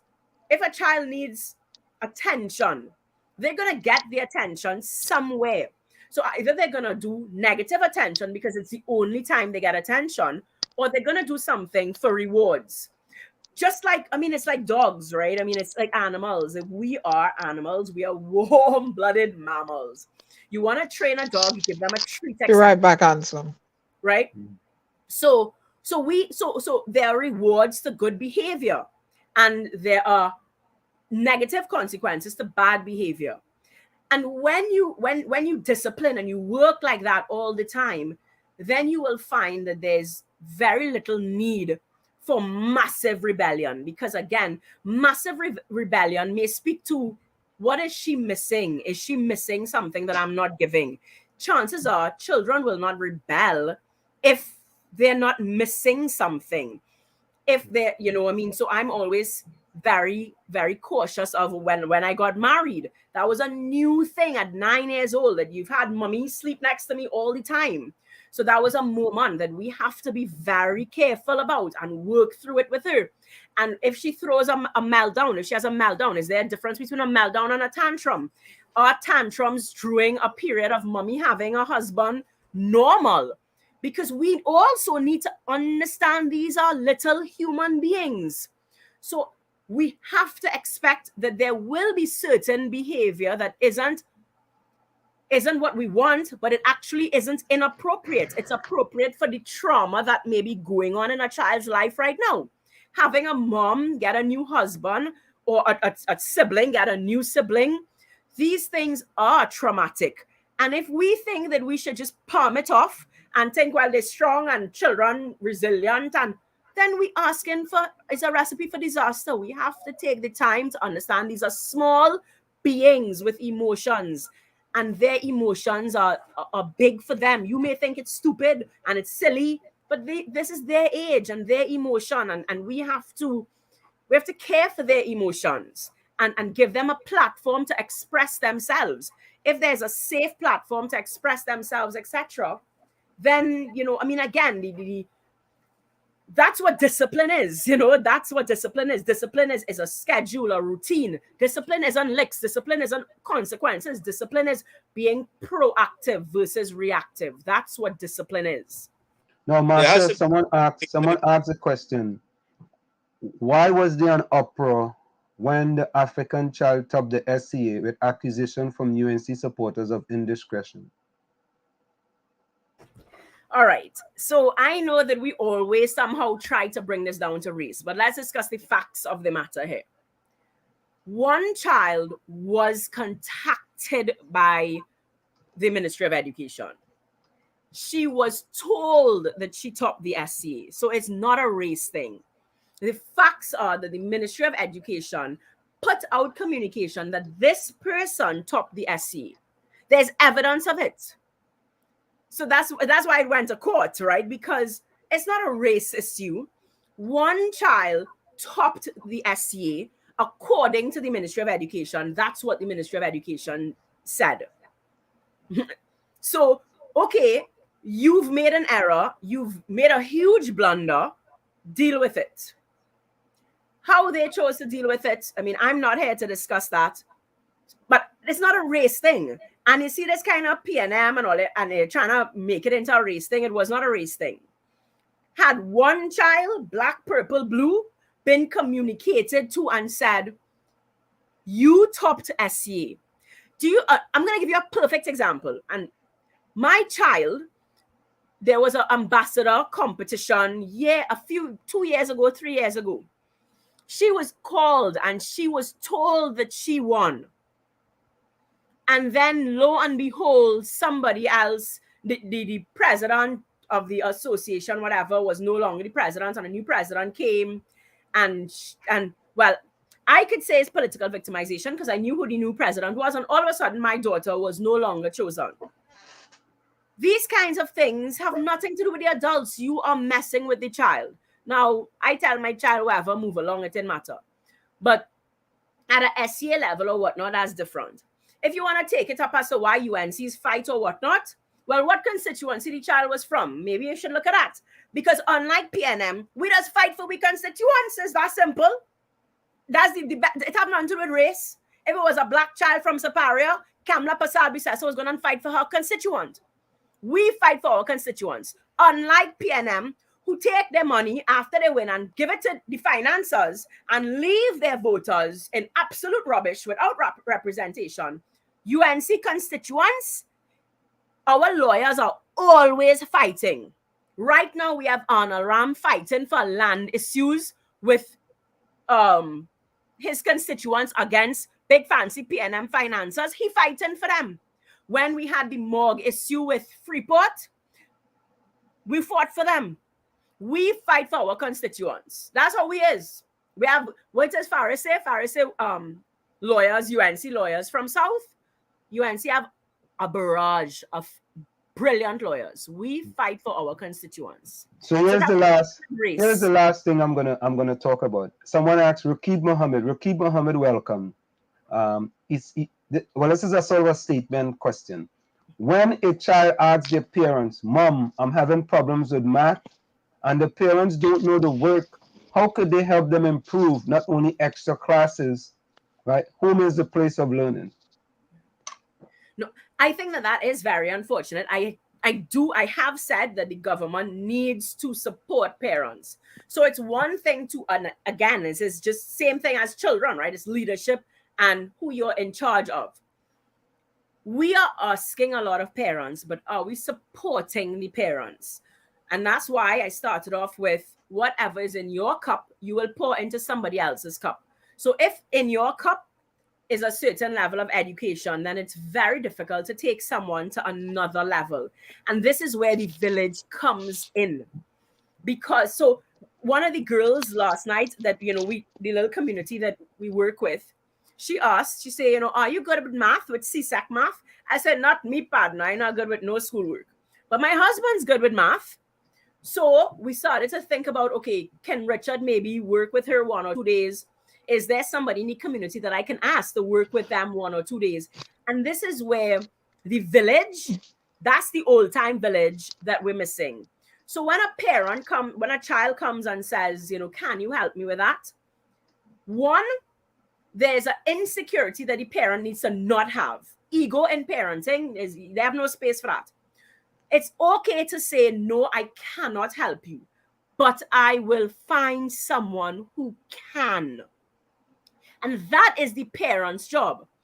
I definitely cannot help my daughter with everything that my aim in life is for Jessie to be 10 times better than me. That's my aim. There's no insecurity in her being better than me, which means it's going to come a point in her life where a lot of different points, I can't help her because if she is better than me, I can't help her. But it's my job to find someone who can. So you can't help them with math, that's okay. And it's not a money thing. But again, this is where the society are failing these parents and these children, because it's easier for us to call them hooligans, etc., than to take time out and to say, listen, I'm going to give 1 day a week to help a parent who needs help helping their child with math. So that's where we come in. Put it on Facebook. We had to get past our own insecurities. Say, listen, guys, my child just asked a certain question. And I see that on Trini Moms actually all the time on Facebook. They'll put a certain question or whatever and say, guys, this was homework from my child and I really don't understand. Can anybody help? And then you see a lot of messages saying, I'll inbox you now. And so that network is happening. So there ain't nothing wrong with being able to tell your child, and that's where we have to work on our own insecurities. I have nothing wrong with saying, I can't help you, but I will find someone who can. And that's the difference. We don't end with, I can't help you, don't harass me. It is, I can't help you, but I will find someone who can. So Marsha, I think we'll leave that there for now. But Marsha, I would really like to have you back so we could spend a whole program on this, because I think this is a whole program. Well, I had a whole show every week talking about parenting. So I mean, Yeah. Is Miss Billie back there yet? Yeah. And this is really fantastic that we could have this type of discussions, and we need to have these discussions a little more often, not just when you see a video on social media with kids beating up each other, and then all of a sudden it's the hot topic in Trinidad and Tobago, and tomorrow we go have a blackout, and it will become the blackout tomorrow, and then next day we go have sewer in the beatum, and that will become the topic, and next day we go have traffic jam in the west, and that will become the topic, and it goes on and on and on and on, and where it stops, nobody knows. So any closing words, Marsha? Go out there and make an impact. Mentors are needed. Stop the judging. go and find a child and pour into that child's life. Marsha Walker, we want to thank you so very kindly. Thank you, Miss very Walker. Conversation. Thank you. Take care. Thank you. Bye-bye. Yeah, we heard You guys Gary. hear? Yes. Okay, see, like it was. Yeah, so this is something we have to keep going. Because it's a very issue that's taking place in the country, and it has to be ongoing. And maybe we could continue this with Marsha and add other people along with her at the time. That's a serious topic. We have to. A serious topic. Somebody put in here, how can somebody who have a child tell you how to raise a child? Give advice on. But what I'm saying, what is needed here is we need to set up the community homework center. Somebody can initiate that in the community where the children you publish that information, and the children know, for parents know how to get the help. There has to be community homework centers that can help take the kids out of trouble and indulge them in other things too. But that homework center has to get set up throughout the country. And Gary, before Miss Billie comes in, I want to just set her up. They have some things in the chat here. Imagine your boy coming home and telling you he's a girl trapped in a boy's body, not me and that. That is things going on. Now, Miss Billie, good evening. How are we going to deal with that? How are you doing, Miss Billie? Welcome, nice to see you. I call you Miss Billie out of respect. Okay, good. Has she been here before? Yes. Yeah, she's been here before. Good evening, guys. How are you?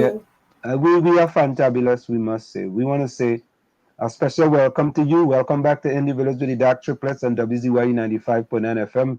Of course, D is Diana the Storm, A is Ansem Wall Street, G is Gary or the Phantom, and of course we have with us the commissioner here in Newark, Tommy Nesbitt. How are you doing? I am well, thank you. Long days, long nights, but I'm good. I know Storm today has a hurricane, a real vex right now. When it comes to abuse and children, I just been vexed. Right? So I vexed today, not with you, but go ahead.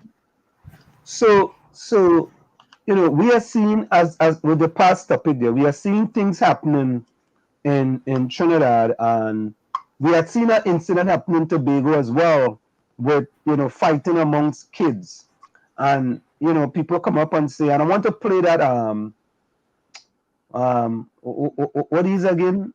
Superintendent Alexander's video, in that sometimes I think there is a lot of other underlying problems that we don't see, but we only see the outcome of the outburst, and we want to immediately condemn the kids for that outburst. What was that? Mm-hmm. Go ahead. I'm listening to you. Yeah, we want to condemn the kids for that outburst and say, we should put them in jail. We should jail the parents. Everybody should go to jail. Everybody just put them all in jail. What do you say? I mean, it is always the quickest answer that we give, lock them up or hang them or, kick them out, leave them. Because it doesn't take much thought, and frustration is one of the things that fuel that kind of discussion, that kind of answer. And as your previous guest was saying, one thing that is absolutely necessary is a lot of understanding and a lot of wise, swift action, because we're already in the current of the negative behavior.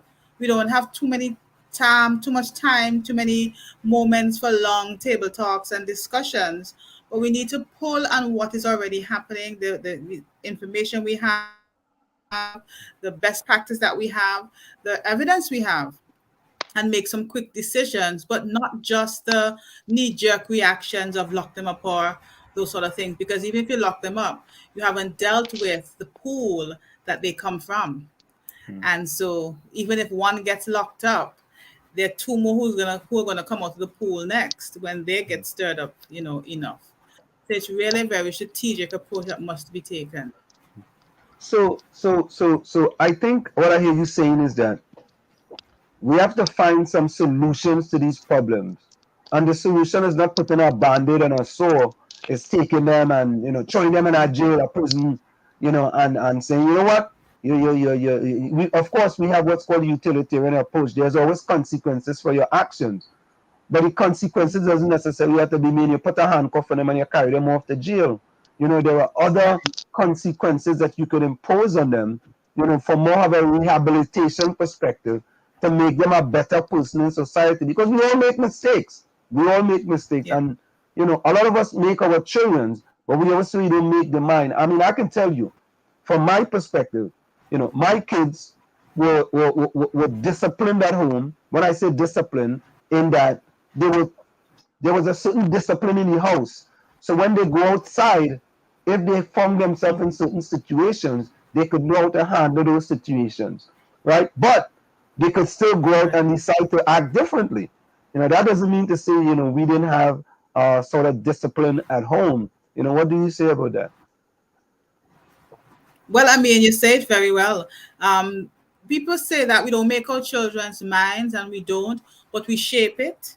And so, what you do in the early stages, we still believe that the formative years, those first 5, I would say up to 10 years, but definitely the first 5 to 6 years, are very critical in the child's development. The way they see themselves, the way they see the world, the way they see other people, including their parents, including God. Hey, PNM messing with the thing again. And you hear me? I'm still on? Yeah, you're still on. You're still Hello? on. Yeah, you're still on. You're sticking a little bit, but you're still on. Good. We have so many young. Right. Okay, good. We have so many young people who, in those formative years, are experiencing a lot of instability. They're experiencing a lot of trauma, a lot of abuse, a lot of abandonment and rejection. All those negative experiences, neglect. And so, what it does is that it shapes their brain in a particular way. If, I'm saying that very keenly, if they don't have enough protective factors around them when they do experience the negative things. And so you doing your job, as you say, and many parents are doing that, shaping their children through modeling, through discipline, through rewards, through encouragement, through support, through presence. These simple things. They a solid idea and acceptance of themselves and that of other persons. And that simple thing does help to make the interactions as they get older more healthy. What we're seeing is a lot of unhealthy interactions, a lot of poor self-image, a lot of trauma, or the traumatized brain just being replayed over and over and over again. So we have a lot of young people, even adults, believe it or not, who are living with a traumatized brain, or what we call a survival brain. And so they're not able to function and cope with these challenges very well. But shaping does take place by the parent, and ultimately how great the indentation of the shape is will show how well they do at the end when they have to make their own decisions. So we have with us tonight Miss Billie Sterling Lewis, psychologist, and she's out of Tobago. And when we come back, we're going to go for a quick station elevation, and we'll come back. And before we go, I want to say this. My kids never saw me hit my wife. They never saw me curse at my wife. They never saw me disrespect my wife, right? They never saw me scream at my wife. So they have never seen these sort of activities, and I can't guarantee when he or she get married if they wouldn't do the same thing to their husband or wife. But they know that their mother and father, it never happened in that household. And I can say that I don't think they will allow anyone to do them what they didn't see their parents do. So we're going to go for a quick station identification. It's in the village to the DAG Triplets and WZYE 95.9 FM. When we come back, we're going to address that issue. We'll be right back after this short message. You're listening to WZYE 95.9 FM. You are listening to WZYE LP 95.9 FM, the most influential name in Caribbean radio in the tri-state area. Broadcasting from East Orange, New Jersey, the most influential name in Caribbean radio, WZYE. We are back with you. It's in the village to the DAG Triplets and WZYE 95.9 FM. Is she frozen? It looked like she's frozen. Let me see. She is frozen. Let me take her out and see if she come back. Oh, here she is. She's back now. Okay, here we go. You're back. Yes. Yeah, so I was just talking about, learning by example. And let me say this, right? Now, I'm a runner, right? And in Trinidad, my parents never saw me run, right? Because they were busy trying to put food on the table for me and my other 4 or 5 siblings. And I never made that an issue. I understood, right? But when I had kids, my kids, I was always there for them whenever they do main activities. If my wife didn't go, I went. So what I saw my parents didn't do, I made sure that I do exactly the opposite. It's not because they didn't want to do it, but they were busy doing so many other things and try to put food on the table, and to give us 3 square meal and books and all the other kind of things like that.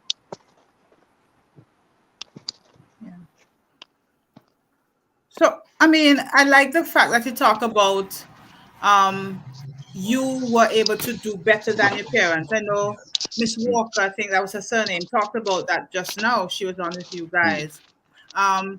Modeling, I hope you guys are hearing me, but Yeah, modeling is actually good. Modeling is a very powerful tool, and modeling also makes the way for improved behavior.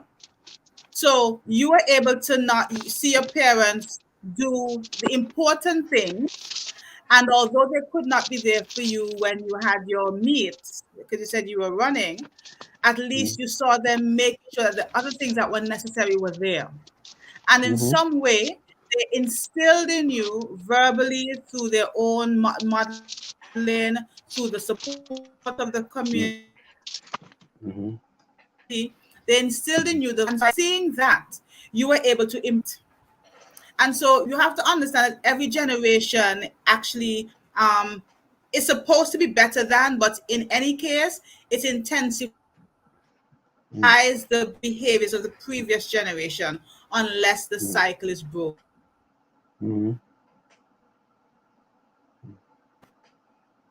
Yeah, so folks, we just having a little internet problems. Of course, anytime we do something from Tobago, there is internet problems in Tobago. And so needs are not being met. I always like to go back to needs. If your safety needs, I mean, how are you going to get to the self actualization?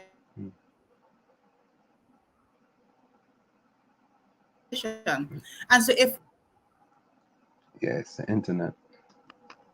PNM again.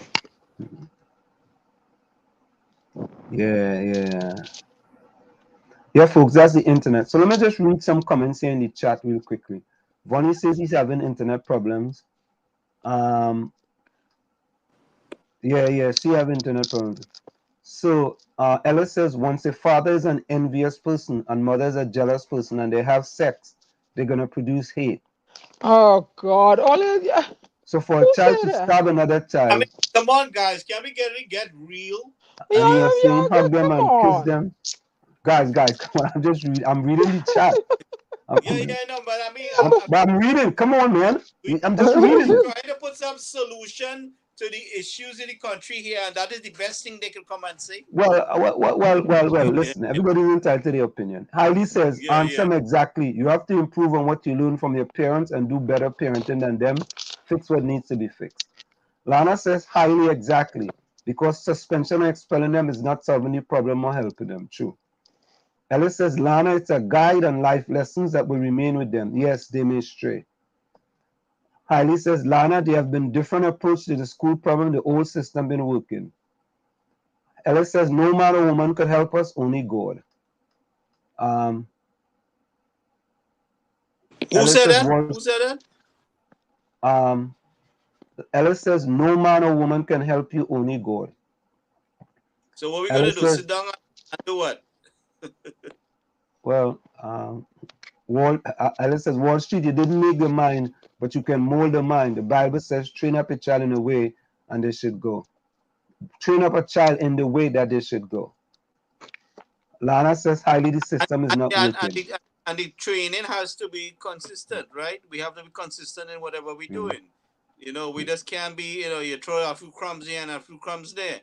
and then say you give them some gourd, right? You have to be consistent in whatever you're doing, and I see a lack of community. I think we can do better. But at this stage, you're waiting on government to do something, and it's not getting resolved. The community has to take control. There seems to be that community structure seems to be very shattered in Trinidad right now. I mean, it's something of cause of a concern, and like I said, the church needs to get out those four walls and get out there to to the people. That all these things. As you said that, Gary, Albert Montano says, Diana, one of my young sister, now 66 years old, worked in St. Dominic's home since she left secondary school, and she has done a great job of taking care of children, some as young as babies. That is Dominic.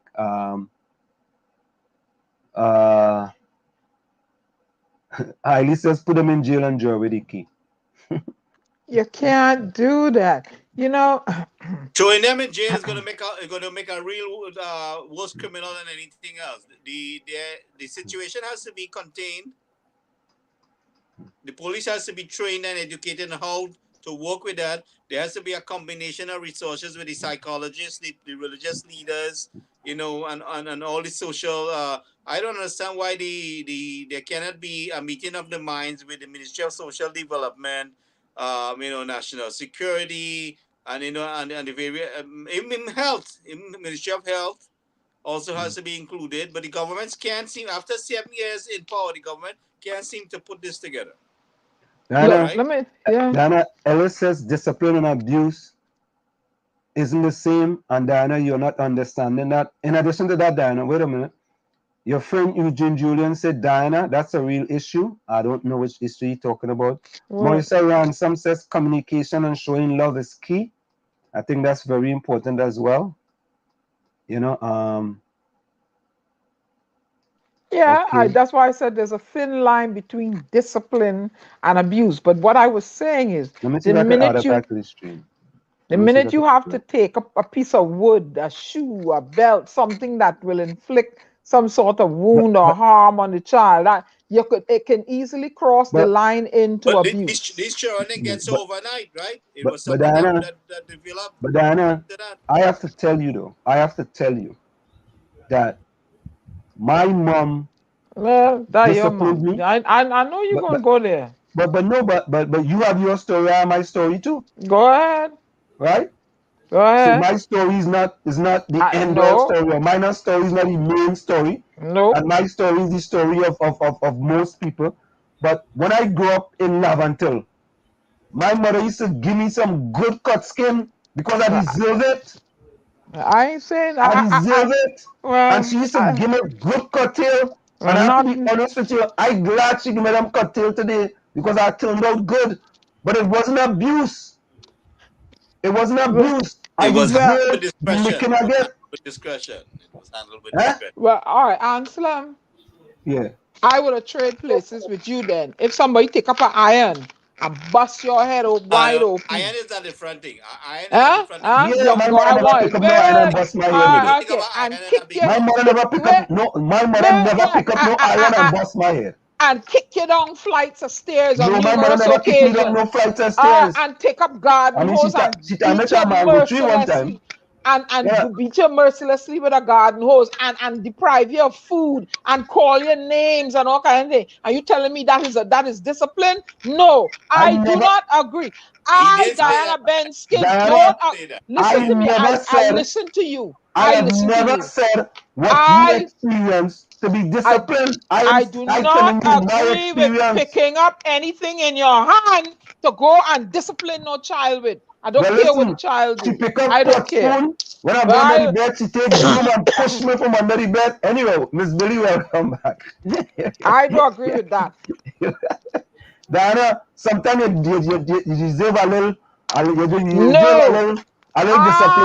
don't agree with that because you don't when you inflict trauma on a child, the world no longer is trustworthy, right? The people around them, they feel unsafe. The world is not predictable anymore, and that's all the kind of things I felt as a child, right? And I don't I don't, and that's one of the reasons I didn't have children, you know, because I know me personally, I wasn't going to go and abuse my child, but the male portion, the father, whoever he was, I was deadly afraid that I might have picked an idiot that would abandon me and leave me with a child, and the abandonment and rejection I felt from my father, my child would have felt, and that is what I didn't want for my child. You see the fear?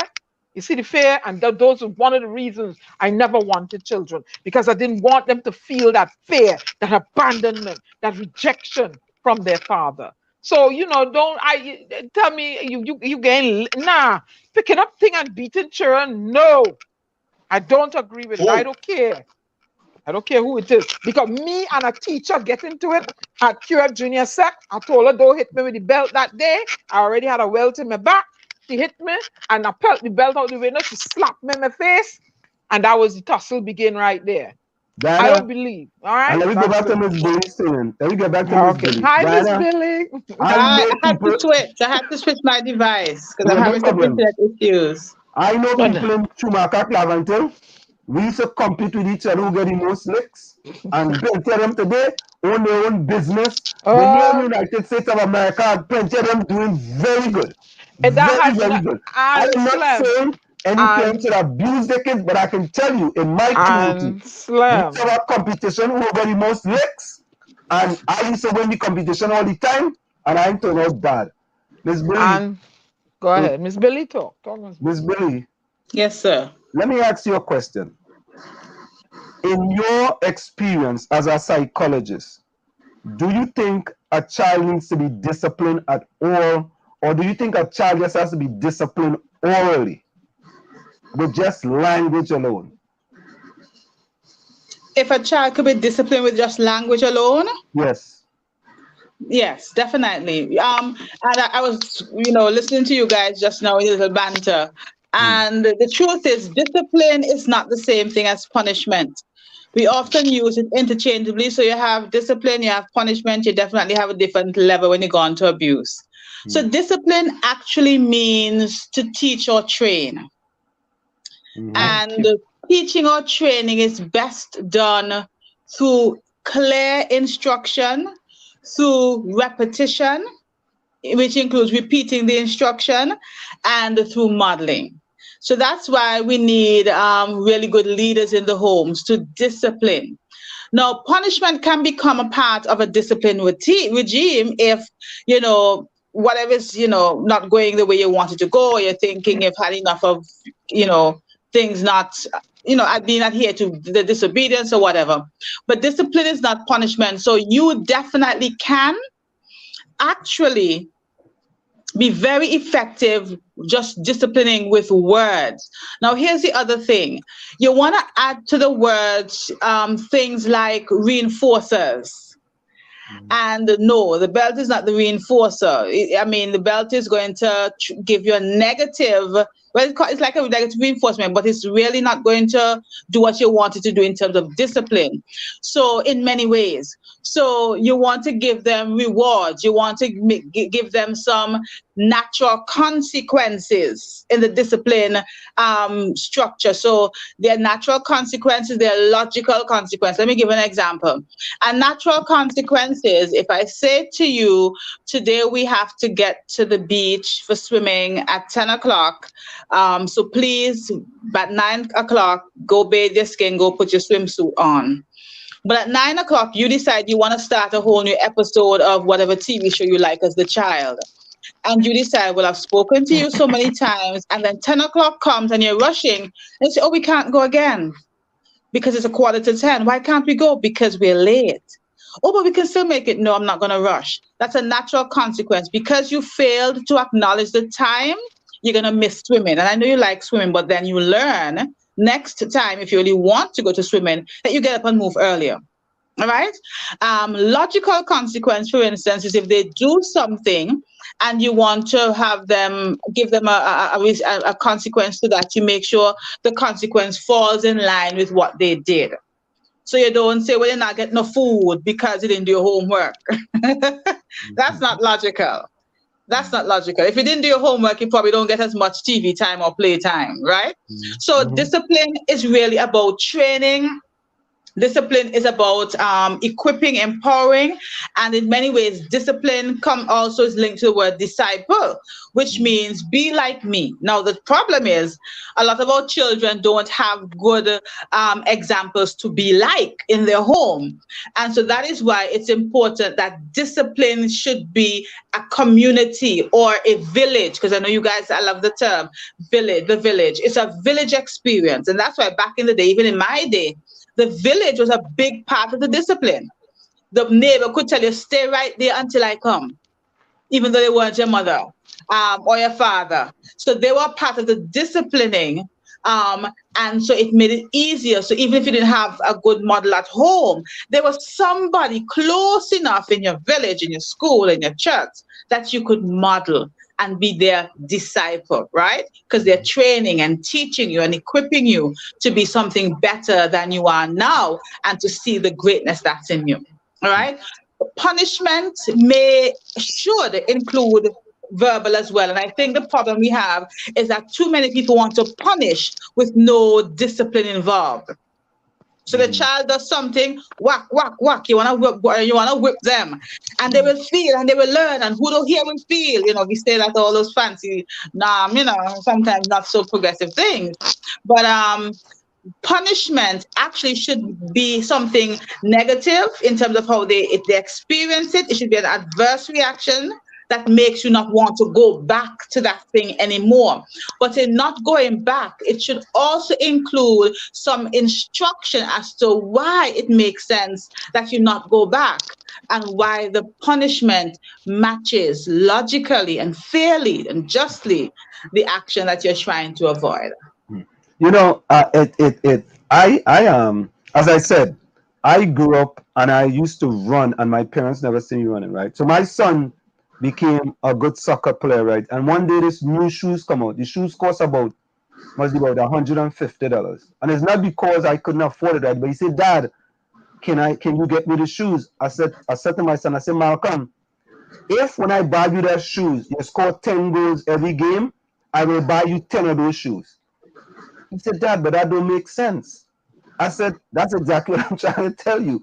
The shoes is not going to make you score more goals, right? And what I'm teaching him that is that you don't just get something, for nothing. Correct. Right? It's a back and forth. So you work with me, and I work with you. And he understood. He never asked me for another pair of one of the most expensive shoes, because he understand that if I have a nice pair of shoes that are expensive, it doesn't make me score more goals. It doesn't make me score more baskets. It just makes me look, like any one of the other kids.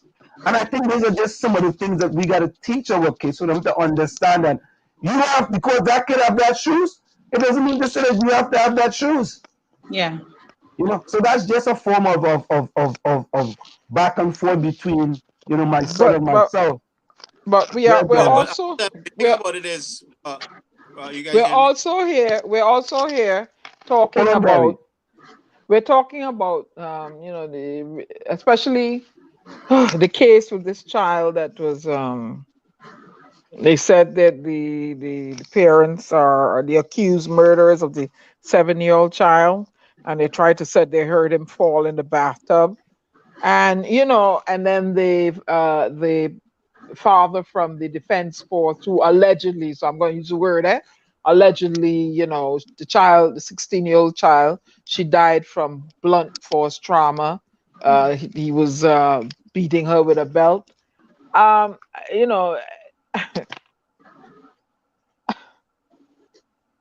a child, right? As an adult woman who has endured, right?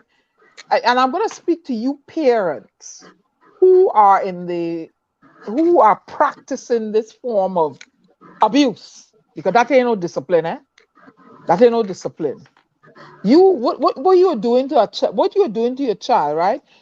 The child is you're making it difficult for them to regulate themselves, and it's hard for them to understand what they feel and why they act the way they do. And traumatized children, often do things that, may not make sense to you, right?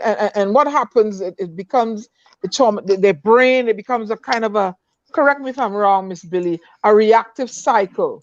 And in the child's body, it becomes hypersensitive because they think they're always going to get, a blow or hit, and their nervous system is affected.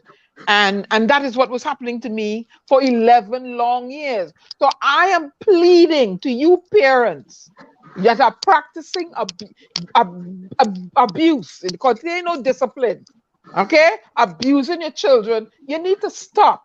Because the end result of it, and Ms. Billie could correct me if I'm wrong, you're going to have a child who's going to grow up to be an adult suffering from either complex post-traumatic stress disorder or post-traumatic stress disorder, either one or the two, some sort of trauma, right? And it is not a nice feeling. And if they don't have the ability to recognize why they're not sleeping well, why their stomach is in cramps, why they got headaches, why they can't concentrate, why they always feeling like they whirl out of sync, they feel ashamed to go and get help because they think something is mentally wrong with them. They'll never be able to thrive properly in the world. Am I wrong, Miss Billie? No, you're not. And I think you're raising a really important point that I try to, and I'll be honest, I do believe in I don't have a problem with wise and appropriate beating. And I say licks. I shouldn't say beating, because beating is rough. Licks. So it's a tap. I tell you get a tap. And some of my colleagues may frown at that, but there's a reason for me with that. And for me, you don't go past a certain age. Okay, you can't, after about 10, what are you beating a child for? For what? I mean, that's even old. But what you're saying is very important, because what happens is that, as your colleague there says, I get plenty licks. I used to win the licks amount race when I was growing up, and I turned out pretty good. Because what we think turning out good means, and I'm not challenging you because I don't know, your life story, and clearly you're doing well, and that's excellent. But many times the struggle that people have doesn't have to be that they end up in prison, end up prostituting, end up doing drugs, end up, in embezzlement and all kind of crazy crime. But many times a lot of our Caribbean adults have these issues. They do not have good self-awareness. They do not trust themselves. They do not have the ability to have emotional regulation. They don't have, or they struggle with connecting, even in conflict situations. So they avoid conflict. They live inauthentic lives. And that's what happens when you have children who are just beaten for no reason when they're young. I mean, everything can be a lick. And even though they don't become thieves, they become adults who really struggle mentally, emotionally, and that can be passed on, even if they don't pass on the licks. And so what happens intergenerationally, they may not pass on the licks, but they pass on the mental processing of life and events. And so again, a cycle has to be broken there. And that was me, Miss Billie. I guarantee you, I was not a little mischievous. As I got older, I realized what it was. It's because I reminded her of the man that broke her heart. So she took out her rage for him on me. And I understood that. And I said, well, when I got older, when I was about 20, I said, well, why didn't you go and pelt rocks at him? Lick down the wedding cake and all that. What you taking it out on me for? She felt something at me again. So she never reconciled her hatred and her anger toward my biological father. She took it out on me. And that's trauma. That was trauma for me, because if I was a bad child, I'd tell her, yeah, man, I used to do that. I couldn't, Miss Billie, I couldn't compute it in my brain. What was going on? Why this was happening to me? That is why it affected me so. You understand? And that confusion that affects your whole processing. It confused the hell out of me. Yeah, I did well in school. I thought she would ease up on me. I tried to do my chores at home. I thought it would ease up on me. I tried to be as good as possible a child to stop the beatings, but it never stopped. Until one day when I turned 16 or going on 17, she was coming at me with a cutlass saying, and I decided, you know what, not today. This ain't happening today. And me and she getting a tussle.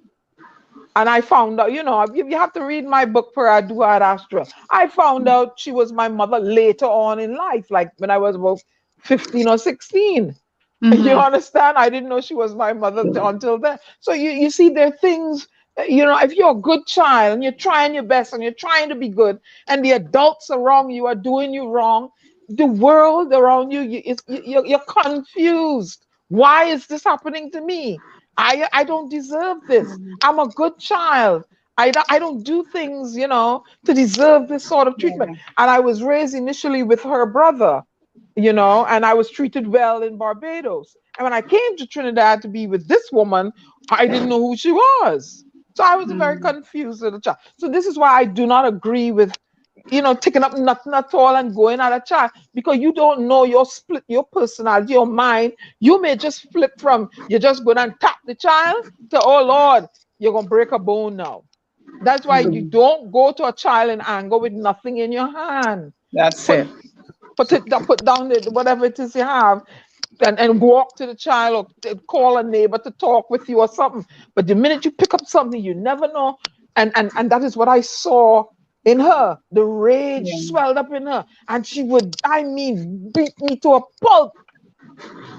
You know, and there was nobody to help me.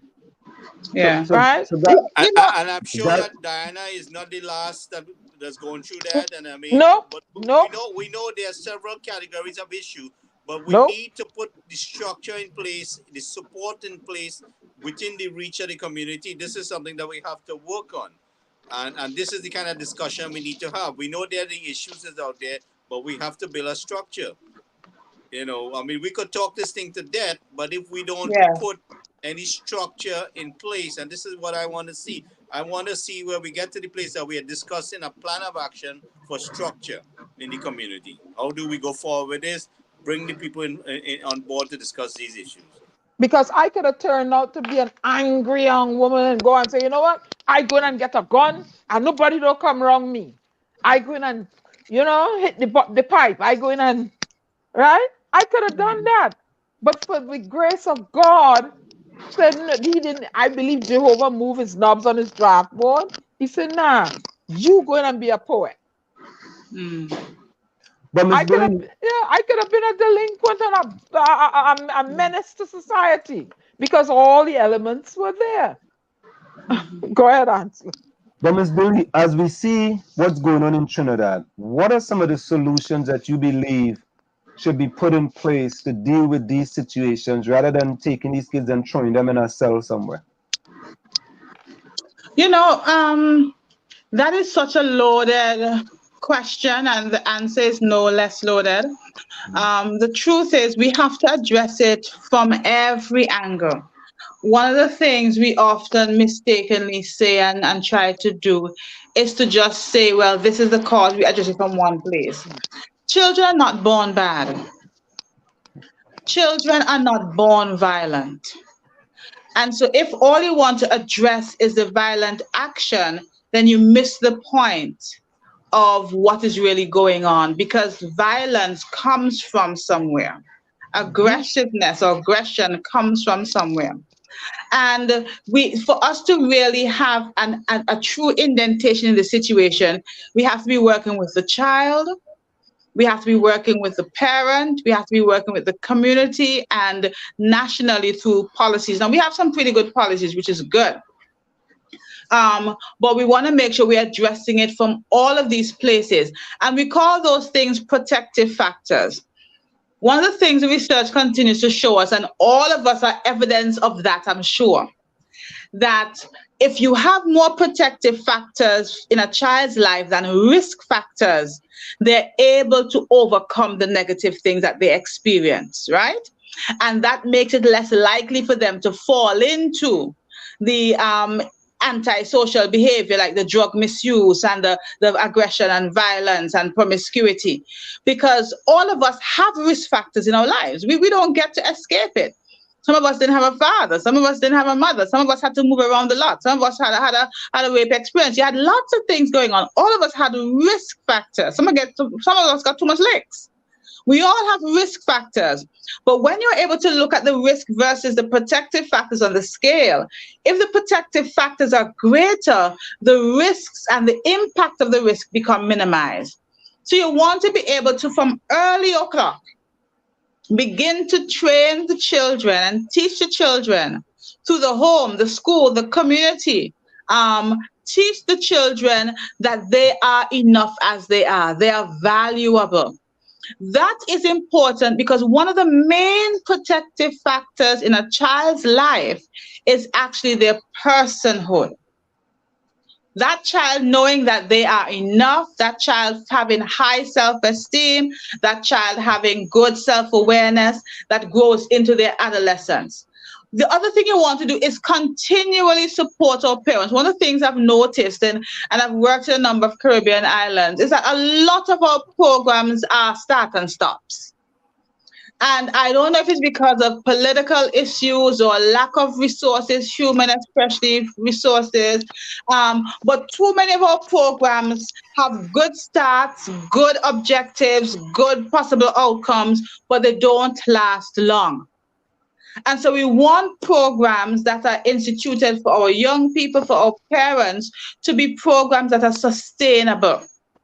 That no matter who is in leadership in the country, no matter who is running the school, no matter who is in county leadership, the programs that are well structured with good possible outcomes continue. At least, you want to have at least 7 years going, I would say 10 years, right? That way you can properly even better monitor it. So you want to have our parents being supported. We do a good job with giving mothers who are less fortunate a can of milk ever so often in breastfeeding stage or early stages. But after the can of milk, she needs to now learn to put something in the soul of the child. And many times the programs are not there. And people say things like, well, they make them bed, lie in it, or she should do something to stop it, or the man should know. And everybody may be correct, but that doesn't protect the child. And in this time, the child is the most important thing. So you want to address the parents as well, and with continuous programs.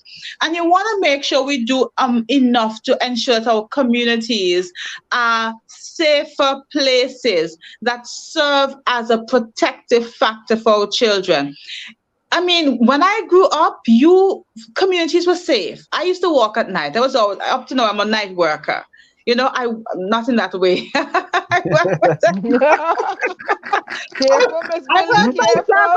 no. You said it, Miss Billie. I grew up on a farm, and we used to walk in the village and walk out with all the trees at night. You felt safe.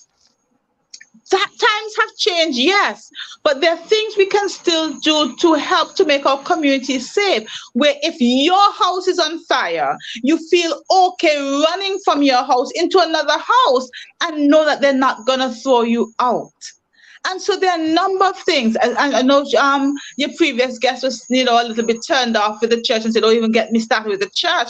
Our churches have a lot more roles to play, and they are doing a lot, but there's still too much of an impasse with church and home.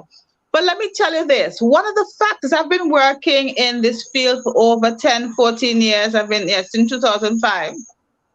I've been a social worker. I've worked in the school as a school counselor, and I've been counseling ever since then. And I do work in substance misuse in other areas.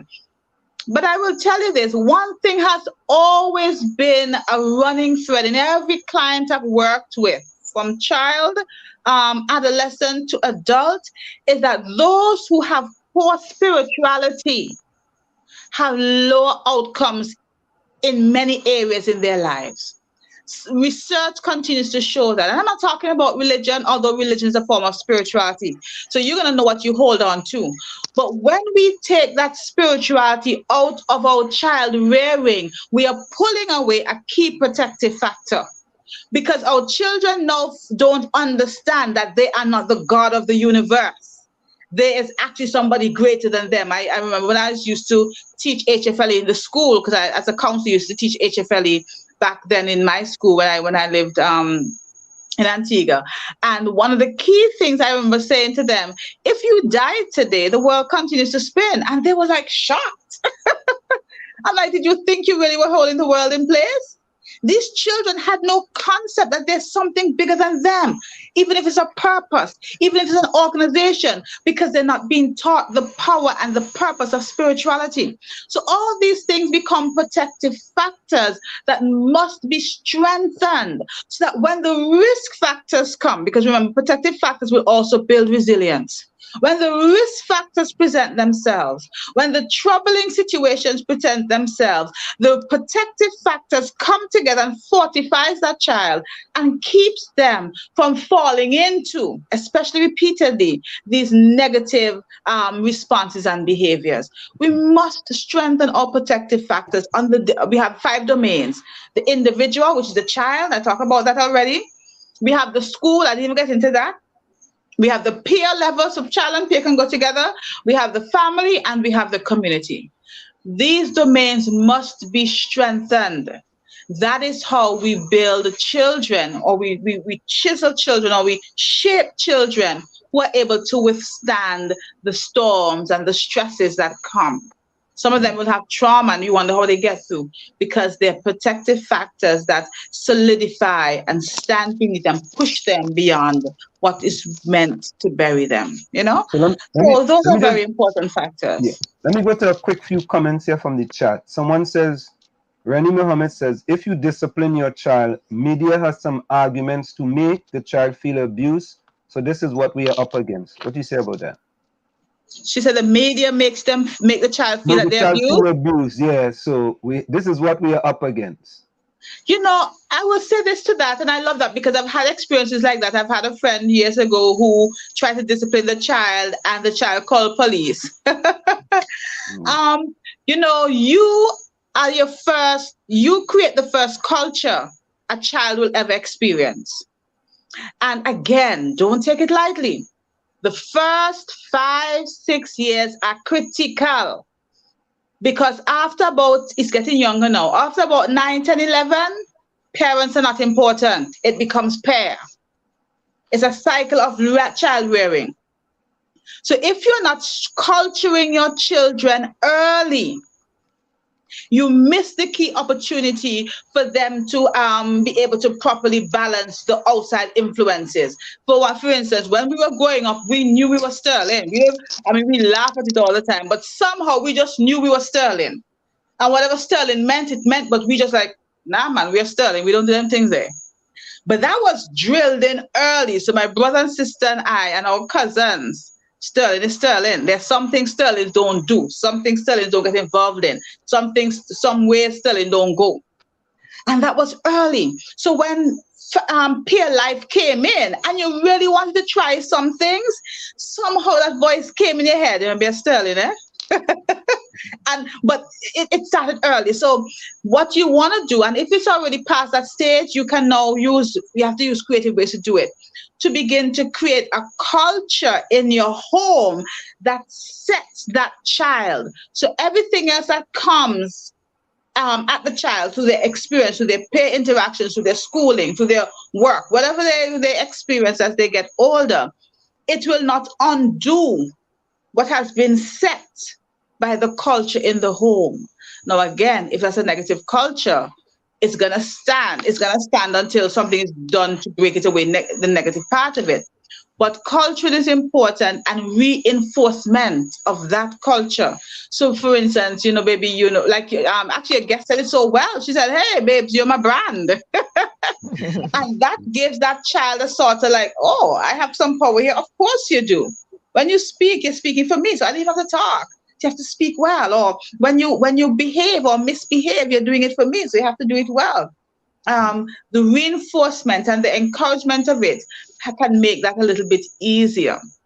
So even when discipline comes into play, the child understands that I'm not being, attacked or being pushed against, of course, again, we have to be honest. If you're abusing a child, you're abusing your child. I'm talking about real discipline. We are training the child well. So they understand if you say you can't have that, like you said about your son, I'm not going to buy you a shoe that's not going to make you, Usain Bolt. When the other shoe from Payless can do it, probably not Payless, but some other store can do it. It doesn't cost as much. When they come to understand that, they don't feel the pressure to be like somebody else because they are already somebody, because they've been cultured in that way. I don't know if that, I hope that helps. No, that makes a lot of sense. But now here's another question from Lana, right? Miss Billie. All these school violence going on, what do you think can be done to deal with the issues of these teens? With respect to the school violence. Well, let me answer from a school perspective. And again, school perspective can only work. There's a poem I loved. I haven't been able to find it. I have to ask my friend for it. Where it talks about for school to be effective, the school and the parent must hold hands. And too many times we don't have a proper relationship between school and home. So some parents are like, okay, go along, just learn a lesson and make me proud. And so the school now becomes the real parent. I remember when I worked in the school system, the head of our teachers union, I remember a lot of teachers were upset with it. He used to say to us as when we had union meetings, some children don't have any parents. You are the parent. And they used to get so upset because I have my own child too. I can't be nobody parent. Let the parent be the parent. We don't have to replace each other. What we need to do is work together. So these young people who are getting involved in violent and aggressive behaviors, many times, if you get to understand where they're coming from, their homes, their environments, if you get to assist them in meeting those basic needs and actually helping them see beyond their present situation, if you just give them that support, it will go a long way in having that child avoid situation. Let me give an example. Years ago, I worked, and of course, no identifiers, so no worries. When I was a school counselor, one of my students ended up in a porn video. And the poor child didn't know. She was like in second form. And I didn't know at first. So one day in class, everybody passing around this thing. Everybody snickering. Cell phones wasn't so big then, but started to get big. And somebody said, Miss, you don't see what the thing is? I said, no. And they brought it to me. And I tell you, my heart sunk for the poor child. And, eventually I had to call her and I said, do you know there's a video going around? It's a second former. A second former. It was national. It had gone national. And she said, yeah.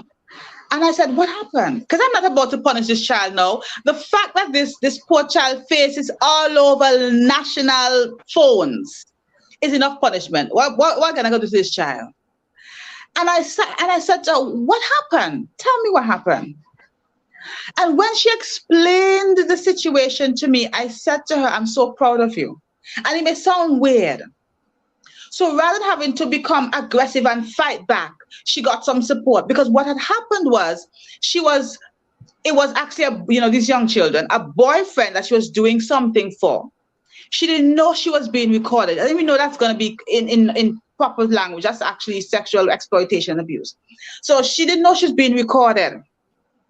But his friends had set it up where they recorded them doing this stuff.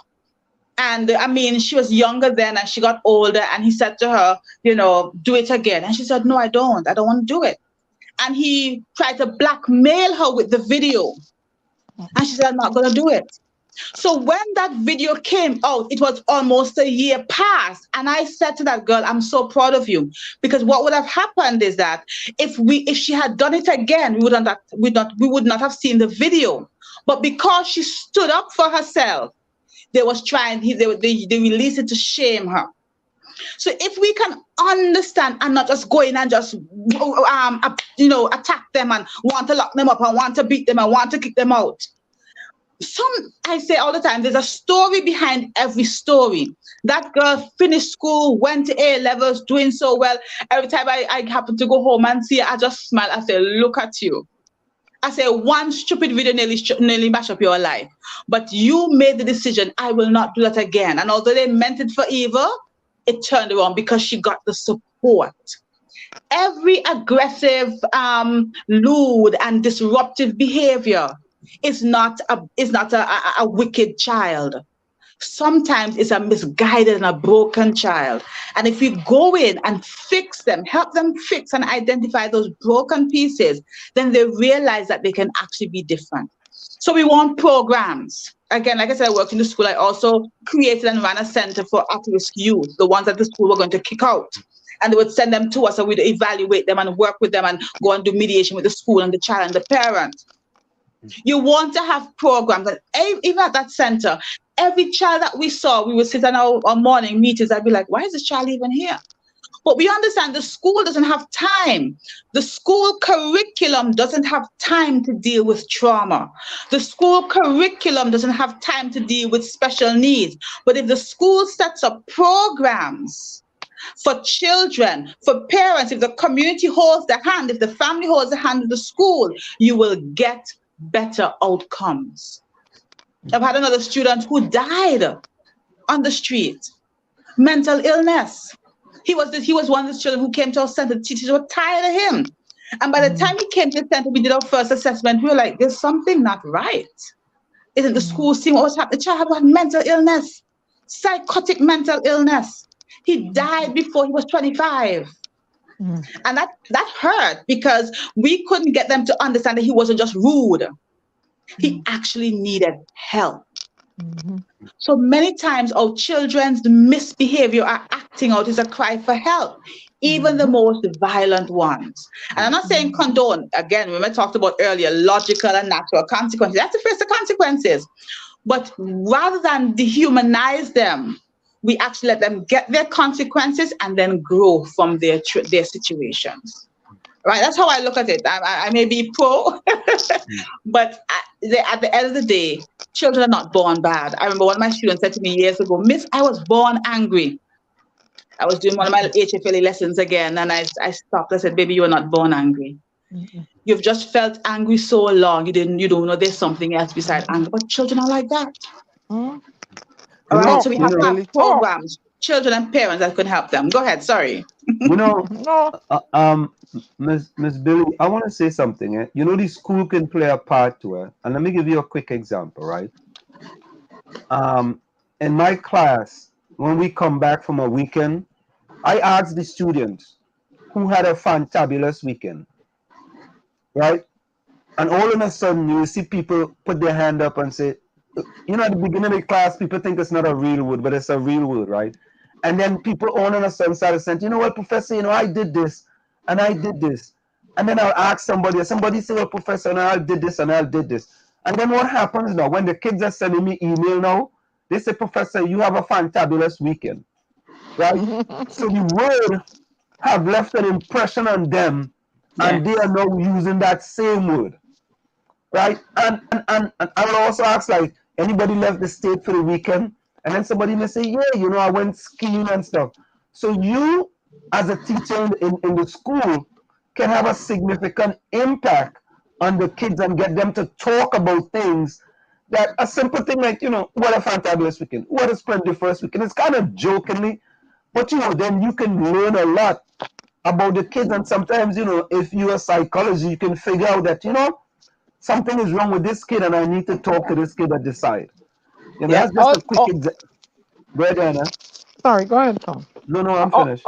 Also, too, Miss Billie, I found in my journey of trauma, when I first decided to go seek help because I had, like I said, I had body pains. And an astute neurologist asked me, could it be that you have some unresolved emotional issues? Because X-rays found nothing wrong with me. Nothing. And I wasn't in denial that I did have some unresolved emotional issues, and I wasn't discounting that it was that bad. I hate when people. The worst thing you can do to a person who has been traumatized is to say, "Oh, forget it. It wasn't that bad." No, you don't do that. And also to you say, well, it must have been your fault. You know, you don't, those are, I found those things to be very offensive when I told people what I was victim going through. blaming. Yes. And you know what you said about the part about God, because I chose the Methodist religion, you know, above all, because it's close to the African religion. I in my what you call it, counseling, when I was given a psychologist, I had to go see a psychiatrist, which I was like, me, a psychiatrist, a sassy black woman like me? Nah, no way. So it took me like 3 months before I made that appointment, because the authorization or the referral was about to expire. So my primary care physician said, "Did you make the appointment?" So I had this stigma on me, like, I ain't going to no psychiatrist who's trying to tell me I'm mad. Crazy, Yeah, you yeah. see the cycle, right? So then one day I decided, you know, okay, I'll make the stupid appointment. So I made the appointment and I went to him 9 visits and said nothing to this white man. Eh? If it was you, maybe I would have opened up, but nothing to this white man. And I'm watching, what send me to he for? I ain't telling me nothing. So I watching I looking at the books and all kind of thing all around. I just therefore he billing the insurance company. I walk out, and then one day I said, you know what, Diana, you're stupid.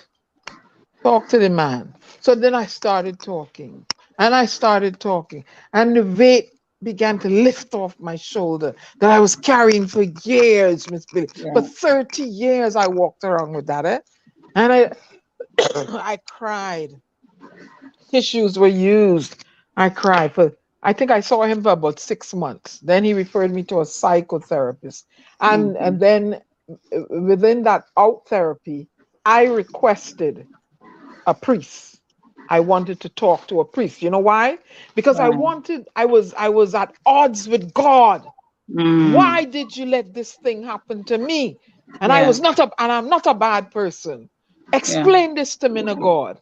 So they gave me a counselor from the church, you know, who was, you know, of the cloth, and that sort of counseling with a person like yourself for 11 long years, Miss Billie. You hear what I tell you? To get that monkey off my back, that I could thrive, because I wasn't thriving. I was employable, but I wouldn't last on jobs. I had relationship, my marriage breakup. I would have relationships that wouldn't last. The friends I had, they know me for a long time. But if you met me and you didn't know me, I had an edge. Like, you know? So I got the help I needed, and I found I began to feel better. My appetite changed. I lost a lot of weight, you know, because I would eat foods to, you know, comfort myself. I'm telling people in the chat that, you know, who are listening, if you find yourself doing these things, this behavior, you need to seek professional help. It works. It worked for me. And I am so glad I did this. And, you know, I still live with PTSD. There's no cure, but there are triggers. And I know my triggers, and I know how to walk away from my triggers. I know how to not let my mind go down a rabbit hole and to be in the doldrums, you know? So I just want to say psychological wellness is just as important as high blood pressure, taking care of your dental health and other things. Thank you, Anselm. So Miss Billie and Diana, someone says, right? So because you was abused, Diana, and unfortunately it was. So should that be a reason for the general public not to give a little discipline? Let me just say, Diana will answer for herself, but I want to reinforce this. Either the person came on late or what? She's hung up again. Still hearing me? Yes, go ahead. We still hearing you. Go ahead. Yeah. Am I still on? Just let me know. Yeah, you on. You on. Go ahead. We hearing you. Go Hello? ahead. Yeah, we hearing you. Go ahead. Are you hearing us? She's frozen. She's frozen. She's frozen. There's discipline and there's abuse, and then she talk about discipline, you know, with consequences. Discipline doesn't have to be involved, you know, drawing the child's blood and inflicting harm. and psychologically damaging them with bad words and harsh words and belittling them. And and I tell you, whenever you're angry at a child, do not go after that child with anything in your hand, because the thin line between discipline and abuse, you will forget you have that thing in your hand and you don't know what can happen. Trust me, I am a victim of it. And the woman come to me with big piece of wood in she hand, I break my foot, my ankle, all kind of thing. Stop abusing your children. But Diana, I still want to separate abuse from discipline. And I can say that my mother was disciplining me.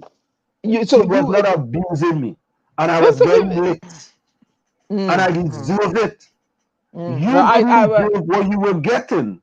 You didn't deserve it. But and Diana, I can say in my community of Chumakak Lavantil, anybody from Chumakak Lavantil grew up with me can attest. Ask Erica John, right? We used to get licks. But we never get abused. Up to now, I don't like nobody inflict. Don't even pinch me. No, I understand that. People understand that. I don't like no kind of pain inflicted on me. You're going to get me mad. I never inflict the pain I went through and the licks I get. My son and my daughter didn't get a little tip of that. They didn't get a tip of that. Because I understood the type of child I grew up in Chumakak Lavantil. But you didn't deserve that. I don't agree. Yes, I did. No, I did. Why did you deserve that? Because I was misbehaving. So you misbehaving. So was trying, but I'm telling you, I deserve it. I was going through it, but I'm telling you, I deserve it. No, and I want to say to no my child mother, deserve thank you very much. No child deserve inflicting them. Thank you very much for what the only cuts can I get. No. Because when I came to this country, Diana, people used to say, but you would amount to nothing. See,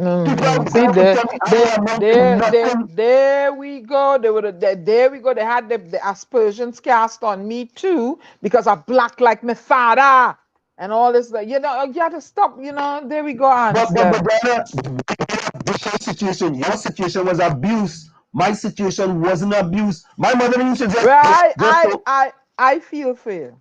My mother used to just come home just and say, you know what? But really, you know the water? That's how licks. No, I do something, I'm miserable. I do something, I'm misbehaving. The other brothers and them used to get the same thing. Why was that? Well, they didn't used to get licks?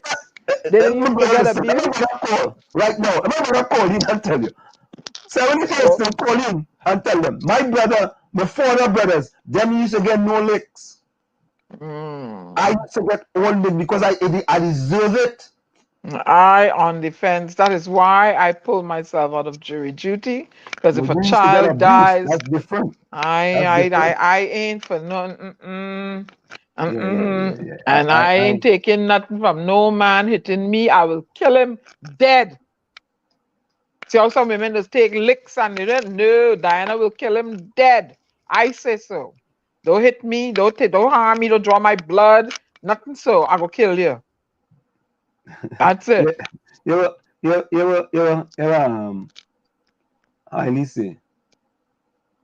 No, I ain't even gonna read that. Look it on the screen there. I ain't even gonna read it. No, I ain't even gonna read it. No, listen. Diana. Oh, I didn't know it. Yeah, Rennie's right. Don't mix abuse with discipline. And hear what I say. And hear what I say. In your attempt to discipline a child, please do not go with no implements in your hand. So Diana, this is what I'm saying. Go with an implement and I don't use the implement. Well, that's it. But you go with a pot spoon and a garden hose and a big piece of wood. I get if I'm going to the bed, No. Right? Yeah, Rennie, I'm a gangster. If any man put his hand on me, I'm gonna kill him. Hey, wait, Diana. I'm a Diana. gangster. Yeah, any man hit me, I go kill him. You trust me. And if and thank Jehovah, I don't have no girl child. You hit my girl child, you best find the first thing going to Mars because I coming for you. Oh God, That's the gangster I am.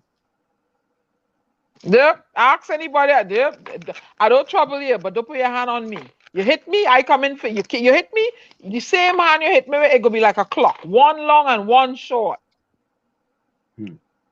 Yeah, that's it. I tell you what it is. Me hitting you, you don't hit me. Straight up. I'm not violent, Ellis. I'm defending myself.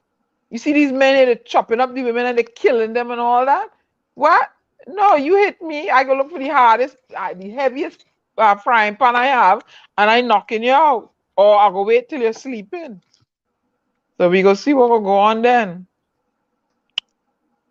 I said so. They're laughing. Yeah, it's a gangster. He called me a gangster. Who call you a gangster? Rainy or whatever. Yeah, boy, you hear them people afraid now. And women don't put up with no foolishness from them. He hit you with a go and I surely have tower in all the house. Slap him across the head with a tower. He like to beat? Go and find a tower. Up in Go your find a what? hands. A tower. You don't know what a tower is? No, what is that? Lana, tell this man what a tower is, please. No, but I don't know. What is this? Lana go tell you.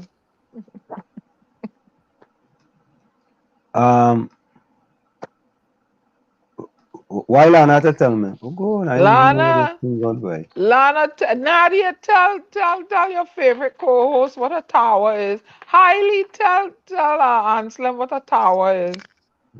Yeah. And you call yourself a Trini. Hold on, Diana. Let me just play this damn thing. Hold on. Opinions and views expressed by the program participants, including those on social media, are solely their opinions and views and do not reflect the opinions and views of WZYE management and staff. I don't make sure. Oh God, I don't make sure. Now you see what a tower is? Look, you see what a tower is now? What is this? Look what Lana tell you it is. Let me see what it is. No, hold on. A flat stone you fry roti on. Yeah, the heavy piece of iron that you just cook the root, that flat piece of iron. Yeah. No, I don't know what that is. You don't see what it's cook the roti on, Ansel. You never see a roti cooking video. Is that the iron thing? Yeah, flat piece of iron. Yeah. Oh, the iron one. Yeah. So he wants to beat you. Yeah, the tower will do the work for you. Who wants to beat you with your tower? Pick up the tower and slap him with it, and he will understand. That's right. The same way he could take his fist and hit him with the tower. You gonna learn. What you Julian say? And you're going to jail for life? Are you going to jail for life? Going to jail for life for what? Oh, you hear that, Dana? Ellis said you read it already. Ellis said you are equally as violent as those violent people. If look, Ellis, my dear Laborde Labby, if a man decides that he wants to put his hands on me in a non-romantic gesture and it causes me hurt, pain, and or bruise, and I have a tower in my house, believe you me, I'm going to slap him with it. Okay? Diana, you know what Albert Montano says? I don't care Albert Montano says, Ansem, for you, that was good. because you will not be in the position now, you needed control. Albert Montano, full 100. Take a bow, Albert Montano. I needed control, and my poor mother, 91 years of age, right? I was a terror for my 4 brothers too. You should have said you to St. Jude's. If anybody messed with my 4 brothers, I was taking care of the problem. I didn't take care. I was in a war part for no reason. And my mother, because you was full of them running hormones. You wanted to run. That's what it was. But you did not deserve the treatment you got. I go say so. No, so Mrs. LeBon, Miss LeBon, if you vex with me, I talking about child. I don't care what you say. No, but I don't care what you say. You cannot say I didn't deserve the treatment. Speaking up for a child. Diana, you cannot say you was that. A child. You was Diana, a child. I cannot say your experience, right? You was a traumatic experience, but you can't say child. I don't deserve. I tell you I deserve it, and you want to tell me I don't deserve it? No, you was a child. I don't know. No, you was a child. I deserve it. I deserve every single one of them cut skin I get. And I'm glad my mother beat me. I'm glad she beat me. Who's that? I am sorry I ever met mine. Who say I violent, you know? Ellis, you're very violent. You want to solve violence with violence. But Ellis, that's what you say. I'm just reading what you say. No affects to me. Ellis, you have daughters. You want somebody beating on your daughters? All right then. I go defend myself. I don't want no papi to call, you know. I go pick up the tower and slap him with it. Renee's right. Sometimes discipline with reason is needed to remind the parents who is boss and the children to know what time it is. Correct is right. Discipline, yes, not abuse. You hear what Miss Billie say? Discipline, not abuse. Discipline take away privileges, not abuse. We have learned a lot. We have learned a lot from all of this, from the years. We have known and we recognize that words and the ability to say the right words at the right time makes all the difference. Rennie's an idiot. Rennie say, well, I could beat he anytime only if I have on a black leather suit. You know.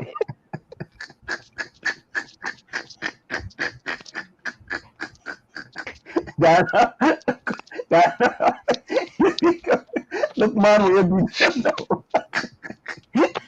Oh my God. Man, I become an abuse specialist now. Man, looking for you to get him cut skin. I never know. Oh, man. Really, that's a good one. That's a boss. Oh, man. Yeah, all of that good enough. Listen. They just take the tension you're going through and bring in something, you know. Dana, let's say you're violent and you want to deal violence with violence. And well, so when he just says, well, listen, you know, he want the violence too. You want the violence too? Yeah, he want the violence. Come on, beat him, man. Albert, I needed plenty love. I was not Albert, I did. I did. I will agree. The only love I ever felt, like you know when you're a child growing up and you go around people, right? And you know, people will be like, go now. You could feel it. And even as an adult, you could feel you're not wanted, you know, like people really want to hear you, want you around. It was my grandmother, my godmother, and my maternal uncle. I felt like those persons appreciated my presence.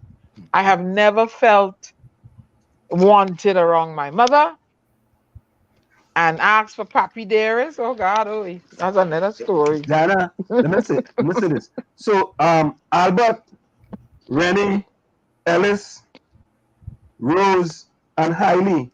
Put closing comments in the chat.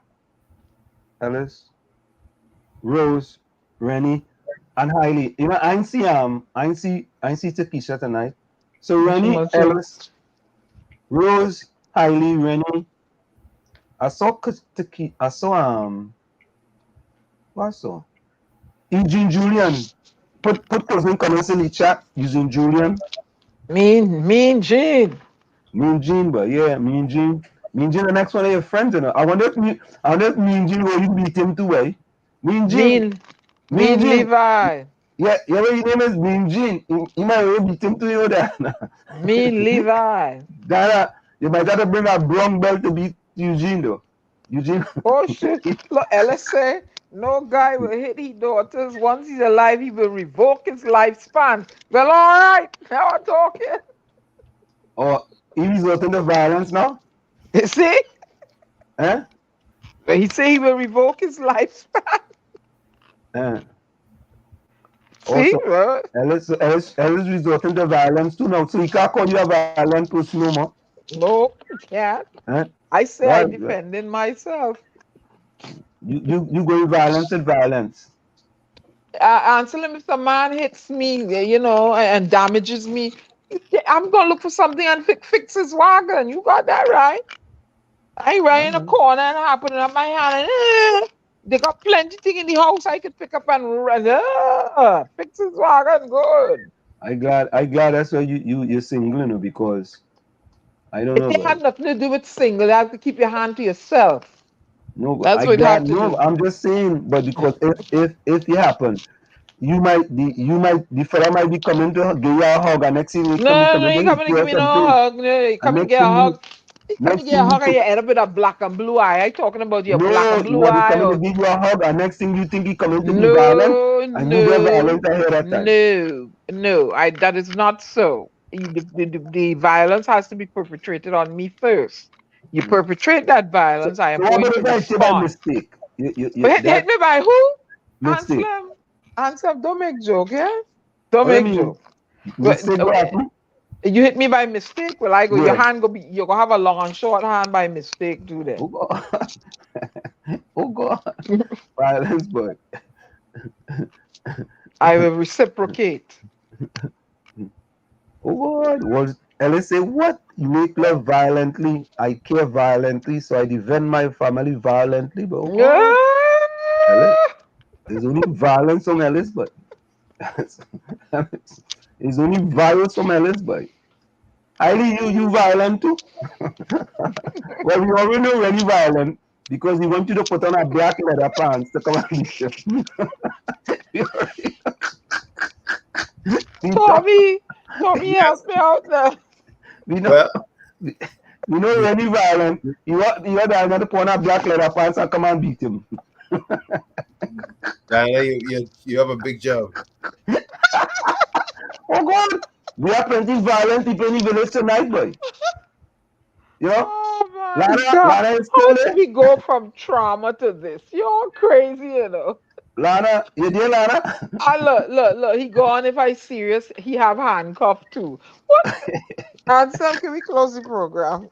Oh God. Well, yes, I tell you, you know what I mean? All we trying to stay away from violence. Yeah, Lana,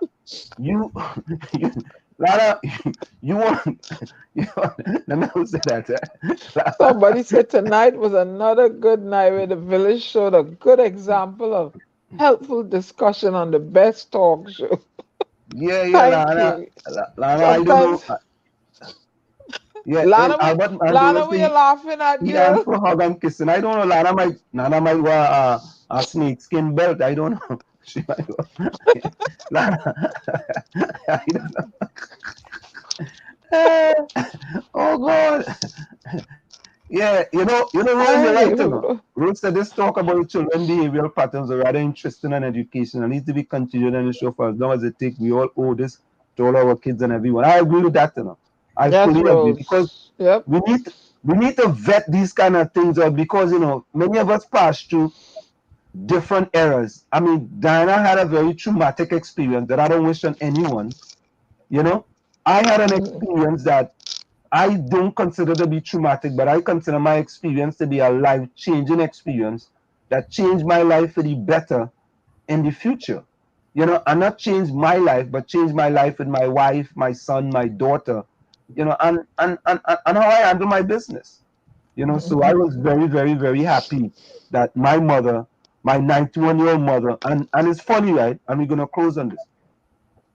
When we have a little family gathering, and you know, my in-laws are there, and I start to talk about all the licks I used to get from my mother. I said, why are you still talking about that? Stop talking about that. Yeah, you talk about that. Yeah. Oh God. You know, but these are things we need to bring to the fore, so we as parents, you know, can have an impact, continue to have an impact on our kids' life. Nadia, good night. You know, and you know, we could laugh about it too as well. We could make jokes, but we also can get, you know, some sense. As I always say this, when you come into the village, we talk politics, we talk all kind of thing, but at least when you come, you have to leave with a little bit of brain food, a little bit of brain food, a little bit of brain food. So again, Albert, Ellis, Rose, Hailey, Rennie, and Julian, if you're still there, put closing comments in the chat, you know, so we can close the comment. And my closing comment for the night is from Frederick Douglass. It's easier to build strong children than to repair broken men.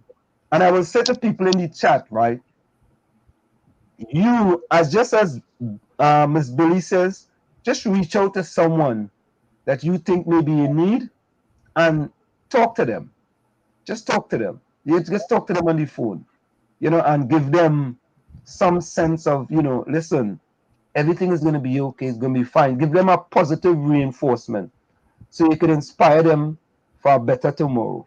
Because your difference, your one word might change that kid's mind about doing something that they're not supposed to do.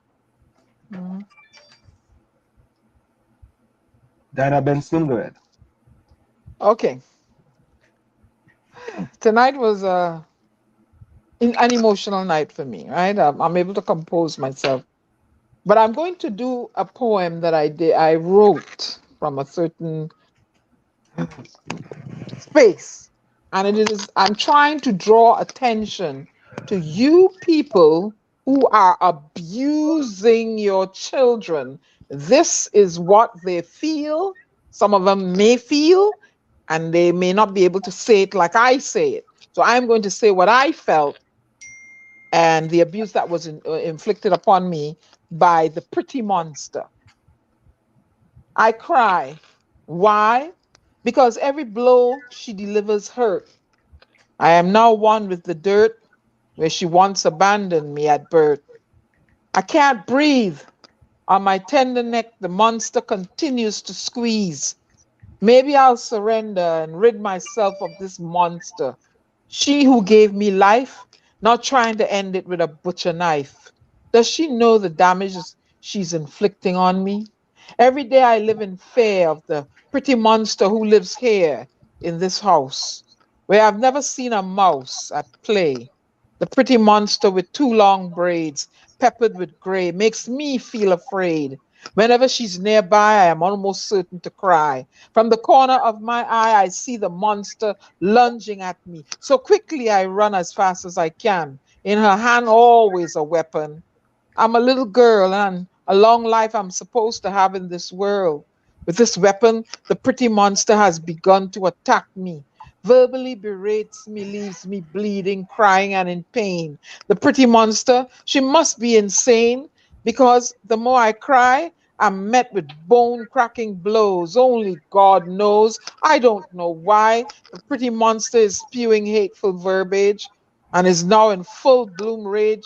At my tender age, I'm treated with such hatred, left naked and bleeding. My tender torso is hurting, feels like I'm dying.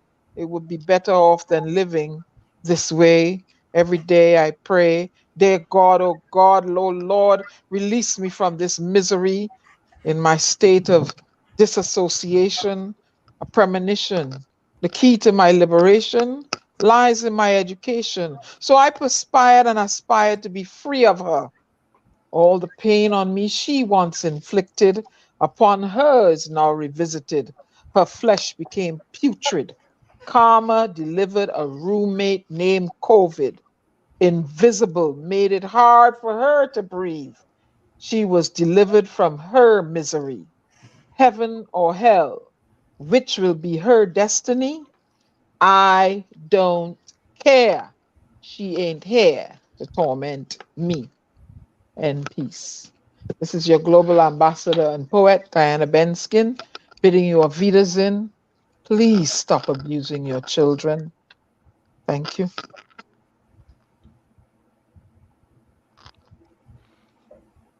Tommy. Yes, indeed. You know, I've been talking about the impeccable word for a while now, meaning that words have such power that now that we have recognized it, we should know that it's a solution for almost every and anything. However, I wanted to read this by Khalil Gibran from Rumi. This is one of his Rumi quotes here. It says, "Do not love half lovers, do not entertain half friends, do not indulge in works of the half talented, do not live half a life, and do not die a half death. If you choose silence, then be silent. When you speak, do so until you're finished. Do not silence yourself to say something. Do not speak to the silent. If you accept, then express it bluntly. Do not mask it. If you refuse, then be clear about it. For an ambiguous refusal is but a weak acceptance. Do not accept half a solution. Do not believe half truths. Do not dream half a dream. Do not fantasize about half hope. Half a drink will not quench your thirst, and half a meal will not satiate your hunger. Half the way will get you nowhere. Half an idea will bear you no results. Your other half is not the one you love. It is in another time, yet in the same place. It's you. It's you when you are not. Half a life is a life you didn't live. A word you have not said, a smile you postponed, a love you have not had, a friendship you did not know, to reach and not arrive, work and not work, attend only to be absent? What makes you stranger to them closest to you? And then strangers to you, the half is a mere moment in inability, but you are able for you are not a half of being, you are a whole that exists to live a life, not a half life. This is by Khalil Gibran. Pleasant good night and enjoy the rest of the weekend. Thank you very much, Toby. Let me go to the closing comments in the chat.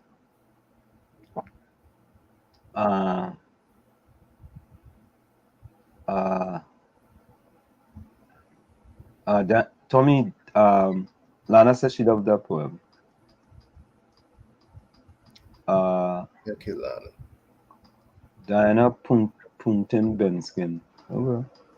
All right. I think this is Ellis' closing comment. Ellis says, "Highly, I love all kids, but I try to govern my life from the good book. Normally, I will connect with my inner self, and if that doesn't work, I seek opinion from religious leaders." Thank you. Albert Montano says, "It's better to correct." Let me put this up on it. That is Ellis' closing comment.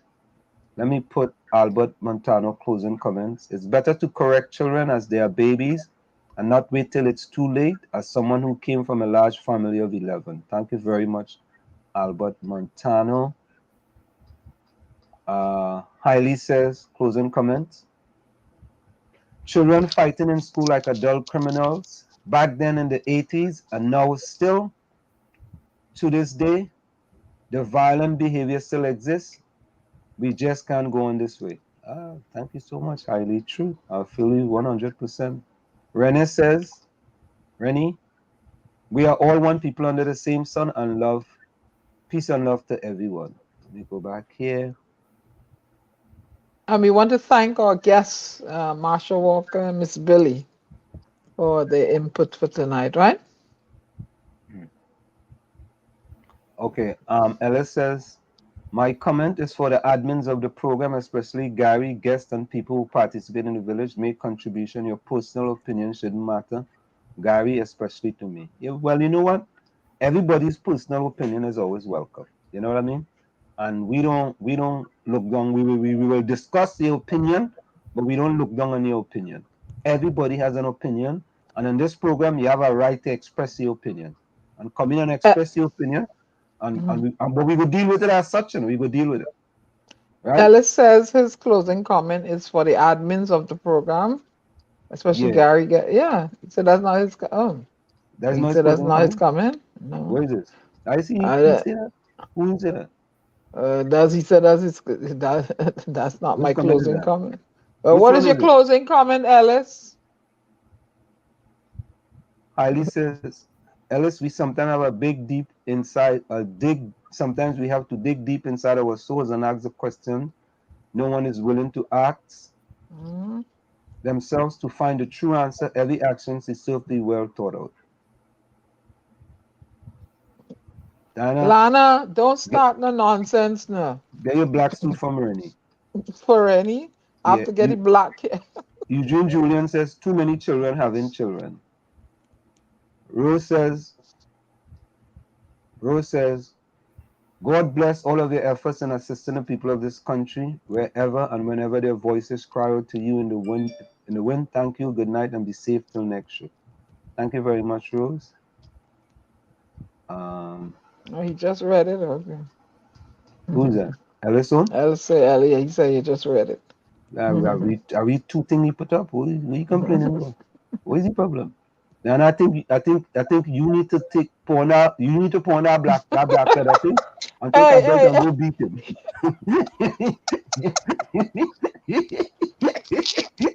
Tommy, help me, please. Or you need to take that around. Rennie, send that black leather suit for Diana.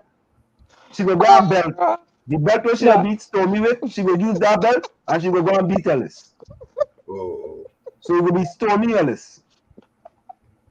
Oh my God! Yeah. You making one noise, but I mean comment. Ian, Lord. But she didn't mean me comment. Oh Lord, and he say Lana, me and Diana have a date. Yeah. I know, boy, listening too, because when Diana come with the black outfit, the leather pants, when you bring the belt, right? Just leave the room with Ellis and Diana. Diana will fix him up first, right? Because Ellis will raise a peon and Diana will get vexed. You understand? And there's licks in the tail. Licks for so. Not me and all, you know.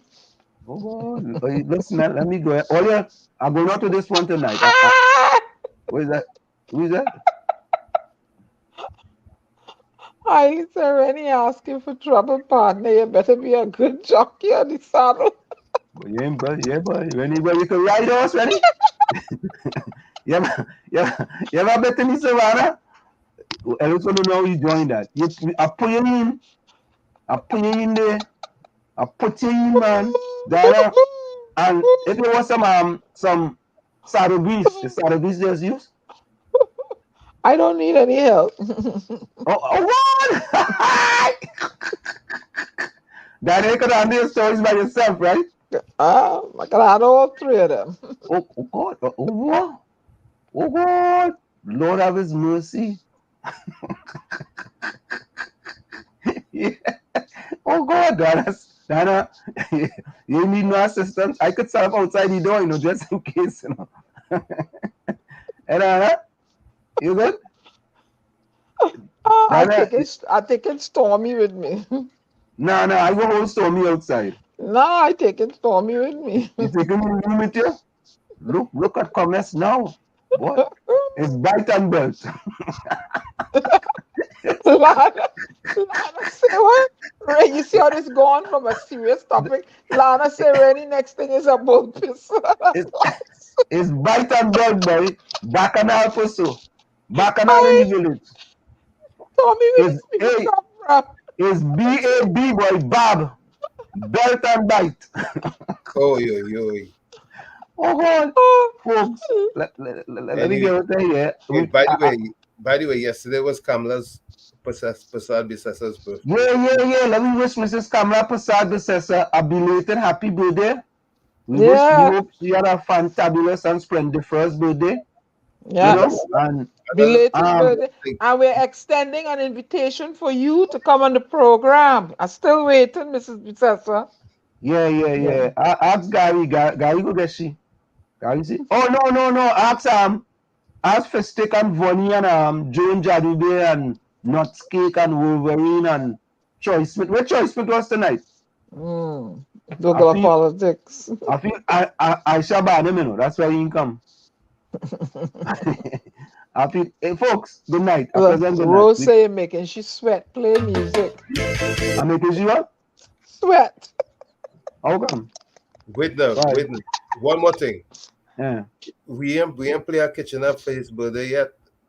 Yeah, but you can't the kitchen music copyright. All of it? Yeah. You play one, you look for one next time. Look for one. I go look for one. Yeah, all right.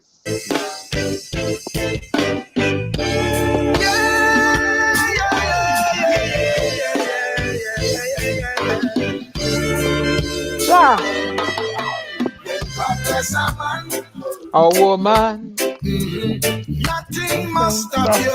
Yes, when God bless a man. A woman. Satan may attack you. Yes, when God bless a man. A woman. He's gonna back you. Yes, when God bless a man. A woman. Must stand. She must stand. Who God bless, none can curse. His divine favor man can reverse. Can reverse. Even if they do their worst. When God bless a man. A woman. Nothing must stop you. Yes, when God bless a man. Satan may attack you. Yes, when God bless a man. He's gonna back you.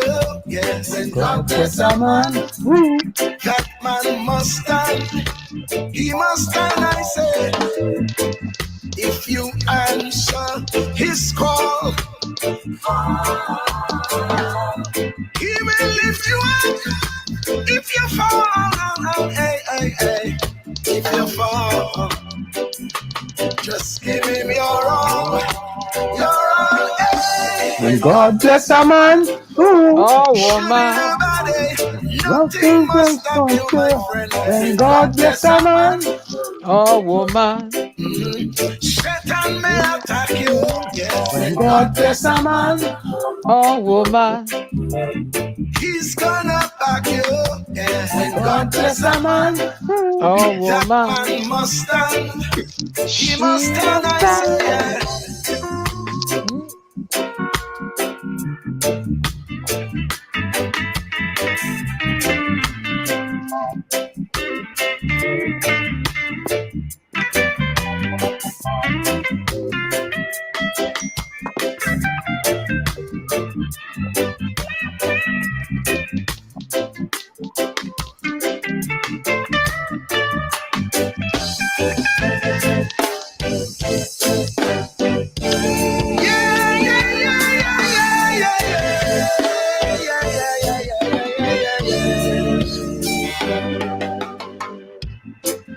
If you want to be blessed,